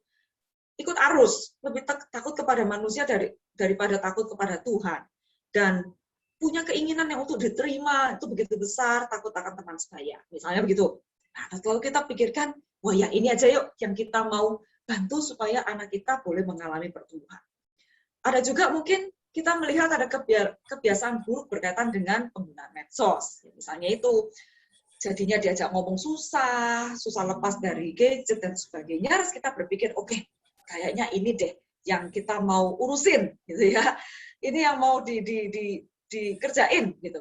Atau kemudian kita berpikir kayaknya nih anak-anak ini masalahnya di masalah identitas diri. Kayaknya kok suka merasa minder, merasa diri jelek, merasa diri aneh, nggak percaya diri, jadinya mengurung diri, nggak suka berteman, dan sebagainya. Jadi ini yang mau diberesin. Nah, jadi kita punya sasaran yang jelas. Kenapa? Karena kita nggak bisa kerjain semuanya dan ngurusin semuanya begitu. Ketika kita melihat ada kelemahan-kelemahan yang terjadi di dalam anak-anak kita. Nah, kalau kita kurang cukup informasi, ya kita sulit untuk menentukan begitu apa yang kita mau lakukan. Jadi kita lebih baik berusaha untuk mengenali dulu, lalu kemudian kita bisa menentukan sesuatu. Jadi ini adalah langkah-langkah yang sifatnya praktis. Di dalam hal ini, ya, ini sekarang saya mau menunjukkan juga kepada anak-anak generasi yang lebih muda ya, bahwa bukan berarti orang tua itu sempurna. Ya, nah ini mungkin ada berita yang menggembirakan sedikit ya, bahwa ada pepatah mengatakan kan like father like son. Biasanya ini kan pokoknya bicara tentang anak tuh mirip sama orang tua. Tapi sebetulnya ini juga mau mengatakan gini loh, kelemahan anak-anak tuh ya kemungkinan juga warisan dari orang tua, gitu ya. Jadi kalau misalnya anak karakter keras, ya kemungkinan karena orang tuanya juga keras, gitu. Lalu kemudian anak mungkin kadang bisa hidupnya agak cuek gitu ya, mungkin karena orang tuanya juga karakteristiknya cuek gitu ya. Jadi sebenarnya ini sama-sama gitu loh. orang tua dan anak itu sebetulnya punya banyak kesamaan daripada ketidaksamaannya. Baik juga tentang pergumulan menghadapi orang maupun juga pergumulan dengan diri sendiri, begitu ya. Nah, karena kita beda zaman, beda generasi, kadang tekanan pencobaan itu bentuknya lain. Tapi cara menyelesaikannya mungkin mirip. Ada yang menghadapi dengan kokoh, ada yang mudah menyerah, yaitu mungkin hal-hal yang sebetulnya diturunkan gitu loh di dalam karakteristik keluarga, begitu ya. Orang tua bukan produk jadi, anak-anak juga bukan produk jadi. Kita semua mengalami proses untuk seperti itu. Jadi semua kebutuhan spiritual yang kita lihat ada pada generasi muda, itu sebetulnya juga merupakan kebutuhan kita. Jadi kalau kita menetapkan sebuah proyek untuk membantu anak kita menjadi lebih baik, maka itu juga sebetulnya dengan kerendahan hati kita tahu bahwa kita juga berbagi pergumulan yang sama. Bahwa Allah masih mau mengubah kita bersama-sama, orang tua maupun anak. Dan saya sebagai orang tua ini hanya sekedar mau menunjukkan kepada anak, kita bisa berubah bersama dengan pertolongan Tuhan. Ya. Dan juga sebuah prinsip yang lain yang mungkin kita bisa pelajari bersama adalah bicara tentang ini. Coram Deo ini adalah frasa dalam bahasa Latin yang artinya adalah di hadapan Allah. Jadi semua aspek keberadaan kita, pikiran, kata-kata, tindakan itu dilakukan di hadapan Allah berdasarkan takut akan Tuhan. Nah, ini adalah titik awal supaya kehidupan kita ke depan itu bisa dipertanggungjawabkan. Semua pilihan, semua keputusan itu terbuka di hadapan Tuhan. Tuhan bisa lihat.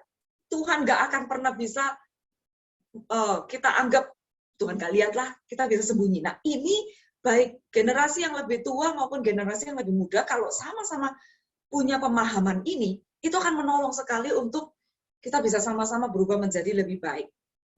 Nah, khususnya kalau buat generasi muda, ketika membuka situs, masuk ke dalam situs yang orang tua nggak tahu. Kan kita nggak bisa pungkiri kan, orang tua itu mungkin ya tanda petik kalah sama anak dalam hal medsos dan kemajuan dan apa itu ya kelihayan untuk menggunakan dunia digital. Jadi kadang-kadang ya gimana ya mau membatasi anak itu susah karena ada orang tuanya kalah ngerti, kemampuan untuk memahaminya jauh begitu. Nah berarti kalau anak-anak itu bisa belajar apa artinya Coram Deo, maka dia tidak akan juga sembarangan untuk masuk ke dalam situs-situs yang merugikan dirinya sendiri. Nah, dalam hal ini juga orang tua juga sama, supaya dia bisa mengajarkan Coram Deo kepada anaknya, ya hidupnya juga mesti terbuka di hadapan Tuhan. Sehingga ketika hal ini mau diberlakukan, ada efeknya. Kalau misalnya orang tua juga tidak hidup di hadapan Allah, bagaimana mungkin dia bisa mengajarkan hal ini? Bagaimana mungkin kita bisa mengajak anak-anak untuk juga hidup di hadapan Allah? Kita nggak punya kuasa, nggak punya otoritas untuk melakukan hal itu. Karena kita sendiri juga masih jauh dari hadapan Tuhan. Ya, jadi ini adalah yang kedua. Jadi yang pertama adalah mengenali hati, yang kedua adalah menentukan proyek untuk perubahan hati, dan yang berikutnya, yang ketiga, ini adalah bicara mengenai tarik ulur kendali. Khususnya ini jikalau ada masalah dalam hal otoritas orang tua anak. Jadi anak kan jenjangnya banyak ya, dari remaja, yang teens, yang mungkin disitulah kesenjangan bisa mulai terjadi, lalu kemudian semakin dewasa, sudah jadi pemuda, dan bahkan jadi dewasa muda, biasanya sudah mulai mendekat kembali kepada orang tua, diharapkan begitu ya. Nah, tarik ulur ini perlu karena apa? Orang tua kadang bisa merasa kewalahan karena kehilangan kendali atas anak-anak. Ketika anak-anak itu beranjak dewasa. Kadang-kadang untuk mempertahankan kendali ini bisa terwujud, kadang ngomongnya keras kan, atau dikasih hukuman yang dramatis gitu. Kadang juga kita membuat anak merasa bersalah. Tapi yang terjadi justru sebaliknya. Anak itu kayaknya berperan untuk memperebutkan kembali kekuasaan dan kendali atas mereka. Jadi kalau dikasih kata-kata yang keras, ya dijawab lagi dengan kata-kata yang keras. Lalu kayak uber-uberan, dihukum dengan keras, ya kemudian dia akan cari cara juga untuk melawan dengan keras. Ya pokoknya semakin dikejar, ya anaknya justru semakin lari sembunyi. Dan semua itu menjadi masing-masing makin tersakiti begitu ya. Masing-masing merasa berusaha merubuhkan tembok pihak lawan begitu, tapi kemudian ini justru makin melemahkan, nggak ada ujungnya. Saya mendengar Pendeta Benyamin Poli dulu pernah menyampaikan kisah ya mengenai seorang ayah yang entah kenapa pada saat itu mau makan bersama, tetapi anaknya itu nggak segera datang kumpul atau bagaimana. Lalu kemudian jadi anaknya datang sama papanya dibentak. Cepat duduk. Anaknya nggak mau duduk. Sampai 3 kali dibentak, akhirnya anak itu duduk. Ketika anak duduk, terus papa ini bilang gini, kenapa kamu nggak dari tadi duduk? Ketika papa ngomong yang pertama kali, dijawab sama anaknya kalimat ini. Memang badanku duduk, tapi hatiku tetap berdiri. Dia mau tunjukkan apa? Oke lah fisikku duduk, tapi di dalamku aku tetap berdiri kok. Ya, ini maksudnya ya itu ya, mau menang-menangan lah ya. Dia sebagai anak kesel diperintah begitu ya. Dan dia mau menunjukkan dengan cara akhirnya apa? Iya, oke lah saya ikuti maumu. Tapi sebetulnya hatiku tidak tunduk kepadamu, misalnya seperti itu ya. Jadi susah sekali kadang-kadang begitu loh. Dan ini membuat segala pihak tambah sakit begitu. Ketika apa ya, kendali ini jadi tarik-tarikan antara satu dengan yang lain dan makin terjadi kemarahan, perubahannya justru lebih buruk. Yang ketika kita sudah berhadapan dengan anak yang beranjak dewasa adalah yang bisa dilakukan ya membuat kesepakatan bersama. Pada prinsipnya sebetulnya kalau anak beranjak dewasa punya keinginan untuk mandiri itu ya pada dasarnya baik ya, bukan hal yang buruk. Jadi ketika dia juga kayaknya kepengen unjuk gigi, kepengen untuk eksis di dalam batas-batas yang wajar, ya tidak apa-apa. Hanya saja pada saat berdiskusi, kalau kemudian menjadi ada tension, tegangan, nah disitulah kemudian kita cari, ayo kesepakatan yang kita bisa setujui bersama apa. Belajar untuk tidak saling merendahkan satu sama yang lain. Jadi ketika anak merasa lebih pintar dari orang tua, tidak perlu juga menghina-hina papa mama. Ingat bahwa dulunya kita nggak bisa papa, yang ngajarin semua juga papa mama. Dan sebaliknya ketika orang tua merasa anak ini kok apa ya banyak kelemahan dan tidak mau taat, juga tidak perlu kemudian harga diri mereka direndahkan kan dengan kalimat-kalimat yang menyakiti, supaya akhirnya relasi itu masih bisa terjaga bersama-sama. Nah, rekan-rekan sekalian, saya hanya membagikan hal-hal sifatnya praktis yang kira-kira bisa dilakukan. Karena saya tidak mau ya, sesi hari ini hanya sekedar menjadi pengetahuan yang tidak bisa diterapkan. Saya ingin membagikan prinsip-prinsip yang mungkin ini untuk semua pihak ya, baik orang tua maupun anak-anak sama-sama belajar. Bahwa kenapa sih kita mesti hati-hati dengan urusan media sosial? Karena apa yang sudah masuk ke dalam diri kita, dan khususnya terutama yang buruk ya, itu tidak mudah untuk dihapus. Ini tidak seperti barang digital yang kalau kita tekan tombol delete, dia langsung hapus. Kalau kita tekan hapus, buang, bisa dihapus. Barang-barang di dunia maya juga kadang-kadang kalau sudah dihapus, kadang-kadang masih bisa dicari lagi ya. Kalau yang jago, yang pintar ya. Tapi pada prinsipnya, intinya yang ada di dalam memori ini, susah sekali untuk dihapuskan. Mereka yang pernah bersentuhan dengan pornografi, pada saat mereka dewasa, mungkin kadang-kadang mereka nyesel. Kenapa dulu kok membiarkan dirinya untuk terlibat? Karena apa? Mau dibuang nggak bisa. Mau dihilangkan nggak bisa, nempel. Nah kita kan nggak mau kita cepet pikun kan, ya kalau kecuali kita cepet pikun ya hilang semua tuh memori. Tapi kita ini punya kemampuan untuk menyimpan, otak kita itu bisa menyimpan, dan itu sulit untuk dihapuskan. Kebalikannya memasukkan hal yang baik itu juga nggak gampang. Jadi memasukkan yang baik nggak gampang, membuang yang tidak baik juga nggak gampang, karena kita adalah manusia berdosa. Jadi sekedar buat kita ngecek satu sama lain ya.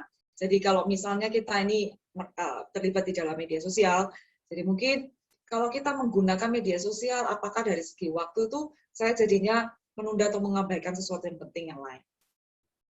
Atau ya berapa banyak saya habiskan buat ini sehingga saya tidak bisa melakukan hal yang lain. Lalu tentang hati kembali ya, apa sih yang membuat saya menggunakan medsos platform ini gitu ya.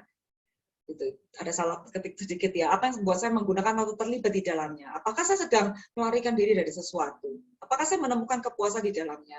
Atau jangan-jangan saya ini sedang yaitu membuat image kepada orang lain supaya kelihatan hebat, saya sedang sembunyi. Apakah ketika saya menggunakan dimensi online ini kemudian punya pengaruh terhadap dunia nyata? Sehingga saya kemudian kurang sosialisasi, atau kemudian saya ketularan banyak kalimat-kalimat yang buruk karena saya bacain komennya orang tuh banyak kalimat sumpah serapah, akhirnya itu menjadi bagian juga dalam diri saya. Jujur aja saya kadang baca-baca medsos tuh, baca komennya orang tuh kadang-kadang hatinya miris, sampai lama-lama saya merasa, duh, orang ini kok ngomong kok sejahat itu ya. Kadang-kadang nggak tahan begitu loh bacanya. Ya lain kali memang mending nggak usah baca begitu kan. Lalu kemudian juga tentang konten gitu loh. Kita mengevaluasi sendiri, ini mempengaruhi saya makin baik atau makin buruk ya. Karena apa? Karena kalau tidak demikian, ya semua itu akan lolos masuk semua kalau kita nggak punya cara untuk kita memfilter. Dan sebagai penutup ya, ini sekarang bicara mengenai relasi orang tua dan anak. Sebetulnya ketika kita ini punya papa mama ya, sampai mati ya mereka tetap papa mama kita. Di akte kelahiran sudah tertera begitu. Sebaliknya juga sama papa mama kepada anak. Di akte kelahiran itu sudah tercantum nama anak kita. Mau kayak gimana anak, ya dia tetap anak ya. Oh, dia sangat mendukakan dan sangat menjengkelkan, ya tidak bisa diapa-apain, tetap anak. Jadi akte kelahiran itu seperti sebuah platform yang permanen, yang lebih daripada medsos gitu. Medsos itu kan platformnya suatu saat bisa lewat ya. Dulu ada Yahoo Messenger, kemudian orang sudah mulai tidak pakai. Lalu kemudian dulu itu media sosialnya itu dari yang sangat sederhana sampai kemudian sudah lewat, ya BlackBerry lewat, diganti Android, dan semua itu bisa lewat. Tapi sebetulnya message yang ditinggalkan itu kan ya bisa tertanam, ya meskipun bentuknya platformnya ganti. Nah, sekarang kita mau bicara tentang sebuah keluarga, platformnya itu nggak akan ganti. Ini orang tua anak tetap orang tua anak. Sehingga kita ini jangan putus asa ketika harus melakukan berbagai hal di tengah keluarga. Allah yang membentuk institusi keluarga, dia ada bersama dengan kita semua di dalam setiap situasi dan hubungan, dalam setiap relasi ya. Jadi pasti Allah itu tidak akan tinggalkan kita sendirian. Karena Allah kok yang merancangkan keluarga. Allah yang merancangkan ada papa, mama, dan ada anak.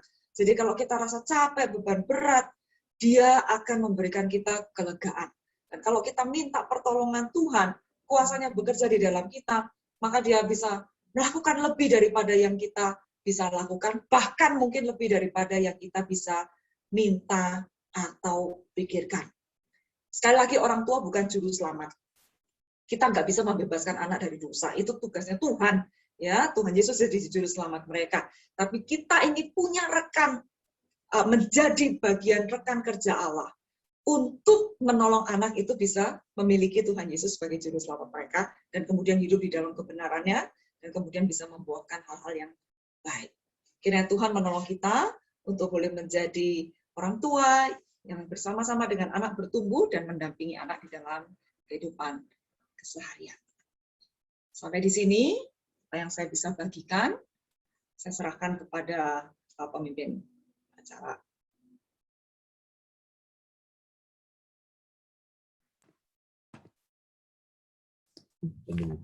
Udah. Oke, Lasu Susanti, thank you firman Tuhannya dan sharingnya ya. Ada Q&A ya? Bisa Q&A ya? Oke, nanti di moderatorium siapa? Pastor Regi ya? Pastor Regi yang moderatorin ya untuk Q&A-nya, silakan. Baik, jemaat yang dikasih Tuhan, kita bersyukur tadi sudah di-sharingkan materi kebenaran firman Tuhan di dalam tema kita pada persekutuan Pasutri bulan ini. Bagi rekan-rekan Pasutri, jemaat pemuda juga remaja yang mau bertanya di seputar tema ini, silakan. Ada yang mau sharing singkat juga boleh, pergumulan yang pernah dilalui dan juga tentunya bisa jadi berkat ya bagi jemaat yang lain. Silakan kita buka pertama dengan waktu 10-15 menit dulu ya. Silakan, ada yang mau bertanya langsung atau di kolom chat juga boleh ya, nanti kita bisa perhatikan.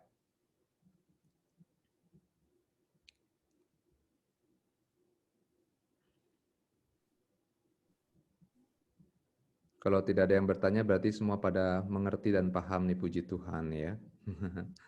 Saya Mas. Oh boleh, silakan.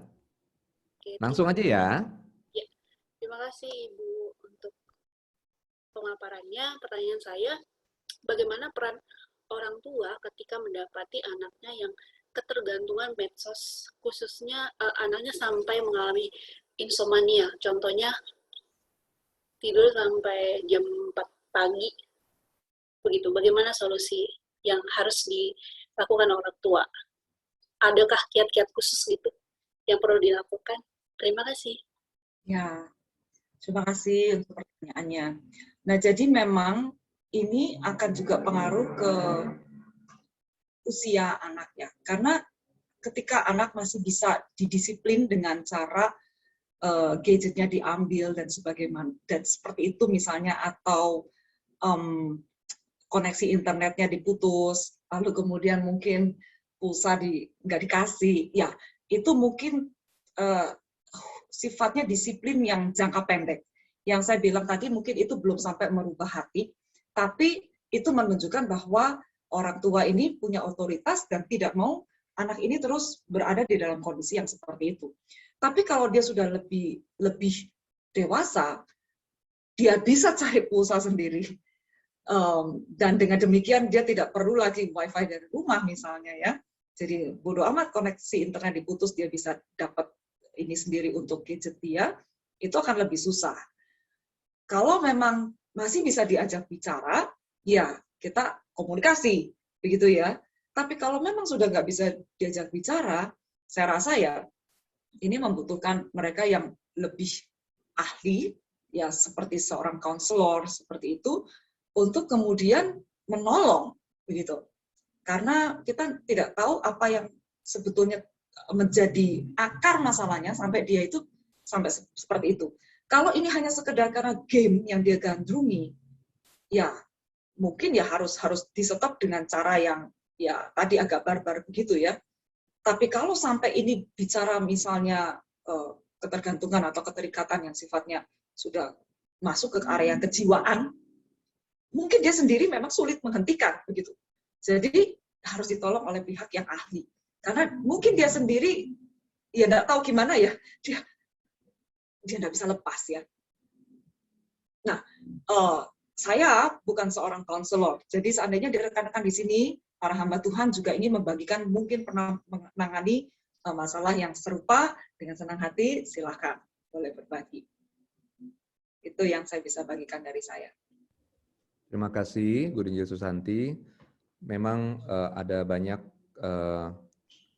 isu-isu ataupun kasus-kasus yang seperti demikian yang tadi sudah dipertanyakan ya, karena memang biasanya itu sudah lumayan addicted sampai berdampaknya fatal ya, sampai tidak bisa tidur dan juga pola hidupnya sudah seperti itu ya. Semoga jawabannya bisa membantu, tapi memang itu memang sudah harus di-trace dari akar permasalahannya di awal ya, karena itu memang bukannya yang kondisi yang baru-baru terjadi, berarti sudah lama itu ya, karena sudah addicted-nya sudah parah. Jadi memang harus orang tuanya, kedua orang tua juga harus benar-benar berjuang kalau begitu, dan juga meminta, tanda petik meminta tolong kepada para ahli, khususnya tadi yang Penginjil Susanti katakan ya, konselor apa begitu ya, jadi supaya juga bisa diketahui anaknya kenapa sampai seperti itu. Baik, terima kasih. Ada lagi jemaat sekalian yang mau bertanya atau mau sharing, kasih kekuatan, dulu pernah seperti ini dengan anggota keluarga yang terjebak di dalam satu situasi, terlalu menikmati media sosial sampai akhirnya merugikan hal-hal yang penting dalam kehidupan misalnya. Boleh juga ya, biar kasih kekuatan, atau ada yang mau menanyakan? Kita masih buka kesempatan.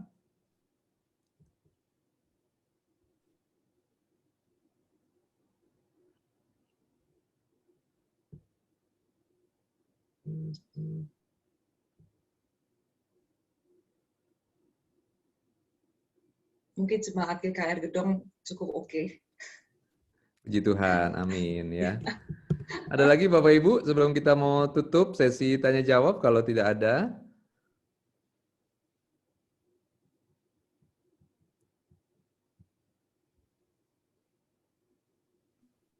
Baik, berarti ini sudah pada mengerti ya, pada paham ya. Kita bersyukur untuk sesi kali ini, hambanya Guru Yesus Santi yang sudah membawakan materi seminar pada malam hari ini. Mungkin Guru Yesus Santi boleh tutup dalam doa dulu ya, bersyukur untuk firman Tuhan dan juga pertanyaan dan jawaban yang boleh bisa saling menjadi berkat ya. Mari Bapak Ibu, teman-teman sekalian kita bersama-sama berdoa. Bapa di surga, kami hidup di dalam zaman di mana semua informasi dan juga pengaruh itu begitu mudah untuk didapat dan masuk ke dalam diri kami. Kami tahu bahwa ini menjadi tantangan yang tidak mudah baik bagi orang tua maupun anak sendiri. Karena seringkali kami hanya berada di dalam situasi ini tanpa kami bisa pilih. Dengan kemajuan zaman, dengan juga dunia yang menyodorkan hal-hal entah yang positif atau yang negatif, dan kadang-kadang ada pihak-pihak yang begitu punya motivasi yang tidak baik sehingga sengaja untuk memberikan konten ataupun juga hal-hal yang merusak generasi yang muda khususnya. Kami mohon perlindungan Tuhan, kami mohon pertolongan Tuhan. Kalau kami masih mempunyai keluarga yang bisa menjadi tempat kami bernaung, kami bisa ngobrol, kami bisa minta tolong kepada orang tua, betapa itu adalah anugerah Tuhan. Kalau orang tua juga merasakan anak masih mau dekat, masih mau terbuka, dan juga menikmati kebersamaan, betapa itu juga adalah pemberian Tuhan. Bila Tuhan yang menolong keluarga-keluarga di GKR Gedong dan juga bersama dengan POS ataupun juga rekan-rekan yang lain, supaya kami boleh berjalan bersama-sama dengan Tuhan senantiasa. Ketika semua kondisi baik, kami tidak merasa itu adalah hal yang tercipta dengan sendirinya, tetapi itu adalah anugerah Tuhan. Lalu ketika ada masalah, biarlah kami juga tidak putus asa ketika kami sedang mengupayakan untuk perbaikan di dalam keluarga kami. Kami serahkan para hamba Tuhan yang seringkali juga harus menolong jemaat ketika dalam kesulitan. Tuhan berikan hikmat dan kemampuan untuk hal ini. Dengarlah doa kami Tuhan, kami serahkan setiap keluarga ke dalam tangan-Mu. Di dalam nama Tuhan Yesus Kristus kami berdoa. Amin. Amin. Oke. Selanjutnya kita akan mendengarkan warta dari Yud dan Tins dulu. Dipersilakan kepada Raymond dan Vincent. Ya, malam teman-teman sekalian dan rekan-rekan sekalian. Kalau dari saya, Raymond dari Youth, mau mewartakan atau mau informasi, kalau Youth Fellowship akan ada minggu depan, persisnya di Sabtu, di tanggal tanggal 24 Juli, itu jamnya kita di jam 17.30, biasanya kita ketemu lewat Google Meeting kayak gitu atau Zoom. Tapi biasa seringnya pakai Google Meet. Terus temanya kita akan ngebahas itu tentang Take Me Higher, akan dibawakan oleh Pendeta Regi. Seperti itu. Terima kasih teman-teman.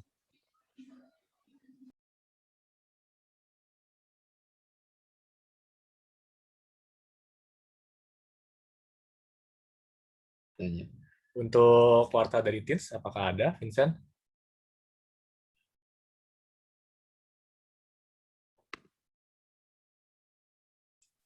Nggak ada. Kalau nggak ada Pak Sutri dulu. Tapi Pak Sutri banyak. Oke, kayaknya langsung lanjut ke Pak Sutri saja ya. Oke, untuk warta Pak Sutri, boleh silakan Cisian-Cian. Ya.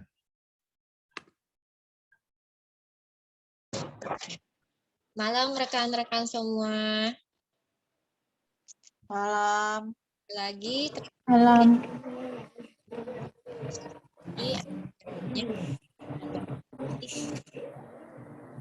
Terima kasih juga untuk rekan-rekan dalam ibadah gabungan ini, baik yang di depan layar maupun di belakang layar.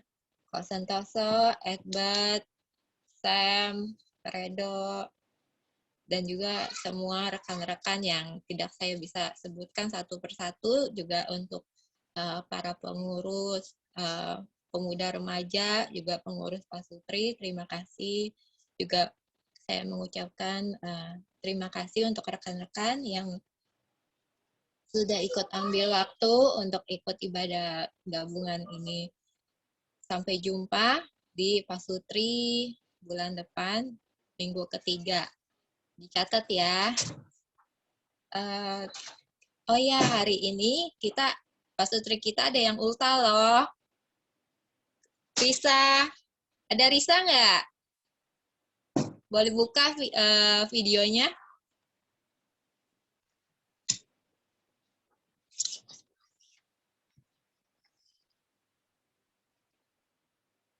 Halo Risa, ada nggak? Oh, mungkin lagi sibuk sama si kecil ya. Iya, Tuhan Yesus yang memberkati sekeluarga untuk Redo, Risa, dan juga Rea ya. Bulan ini ada yang anniversary. Ayo, siapakah? Ko Timotius dan Ciali. Wow, udah tahu nih. Cialing.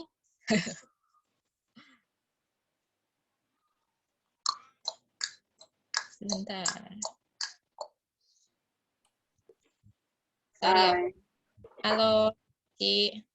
Aku pakai handphone, sorry. Jadi bukanya agak susah ini. Udah yang keberapa nih, Kotim sama Cialing? Dari tahun 91. Baru 30. Wih. Minta tips-tipsnya dong, Ci, untuk kita yang masih muda-muda nih, Ci. Tipsnya, ingat sama komitmen awal waktu mau menikah itu aja.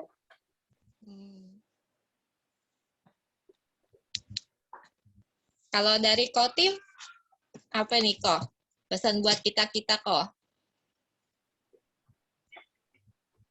Sama, mesti kayak dulu waktu pacaran.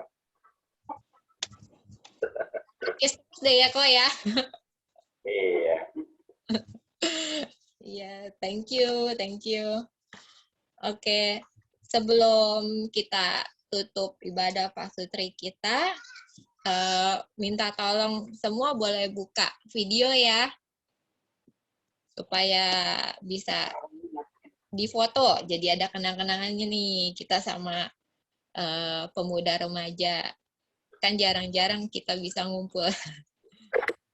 Yang ditutup videonya boleh tolong buka. Ika tolong bantu screenshot ya, Kak. Oke, Sien. Iya, Ika tolong kasih aba-aba ya, Kak. Aba-aba. Kurang banget. Masih ada yang belum dibuka videonya sih. Disebutin aja, Kak. Siapa aja, Kak. Soalnya Sien nggak bisa lihat di sini. Kira. Sorry. Berisik.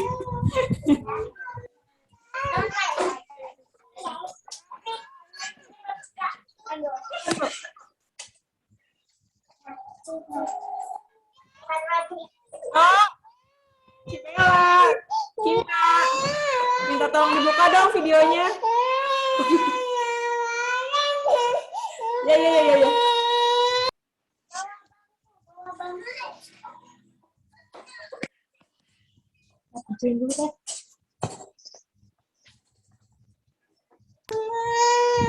Oke. 1, 2, 3. Ya, oke. Udah ya, Kak? Udah. Oke, ada beberapa layar. Masih ada yang tutup sih, tapi oke lah. Nggak apa-apa. Yang penting udah keambil semua yang ini ya, terbuka ya. Ini, Cok. Udah.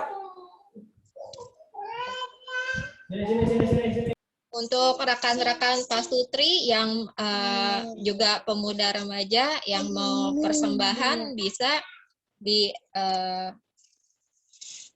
ya bisa di rekening yang tertera ya, ini ya. Bisa nanti bisa ditulis atas untuk pemuda remaja dan untuk pasutri. Atau pasutri. Oh, pasutri. Mau kasih dua-duanya juga boleh ya kok. Nah, dua-duanya boleh. Oke, minta tolong untuk doa persembahan oleh Novika. Kita sama-sama berdoa. Tuhan Yesus, terima kasih buat kesempatan yang Tuhan berikan buat setiap kami boleh mengambil bagian dalam persembahan, khususnya di Komisi Pasutri dan juga Youth. Tuhan, terima kasih buat setiap berkat-Mu yang Kau boleh berikan kepada setiap kami. Biarlah lewat berkat-Mu ini kami boleh juga menjadi berkat buat orang-orang di sekeliling kami ya Bapa. Supaya kami terus menjadi alat-Mu, biarlah persembahan ini boleh menjadi dupa yang harum di hadapan-Mu. Ini doa kami hanya dalam nama Tuhan Yesus, Juru Selamat kami yang hidup, kami berdoa dan bersyukur. Haleluya. Amin. Amin. Oke, thank you. Oke, kita sudah sampai di ujung acara kita pada malam hari ini. Untuk doa tutup dan doa berkat, minta Musa Tulai untuk pimpin kita dalam doa. Musa Tulai titip beberapa pokok doa boleh ya. Yang pertama, doakan untuk korban kebakaran Jemaat GKR Telugong. Lalu Stella Veranita juga yang dalam kandungannya, masa mengandung positif COVID. Dan juga satu hal lagi tadi apa ya, Sien?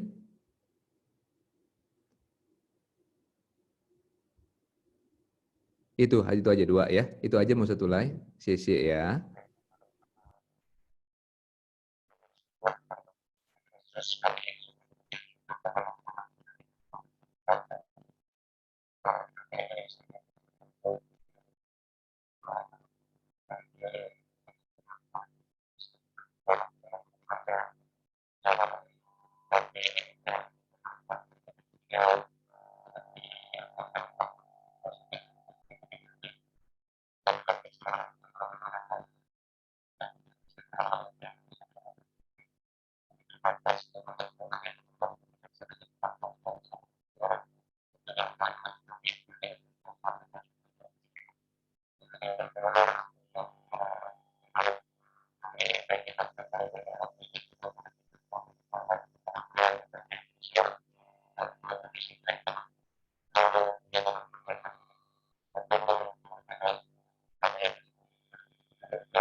Terima kasih kepada seluruh rekan-rekan yang sudah melayani. Terima kasih kepada hambanya, Guru Injil Susanti Wijaya yang sudah melayani firman. Selamat datang Semu Debi yang jauh dari Cirebon. Selamat bergabung juga Yuliana Sada ya, dan rekan-rekan yang lain dari PKR Pospei Kota Damai ya, dari Telugong tadi ya sudah sempat juga ada ya, dari Kupang.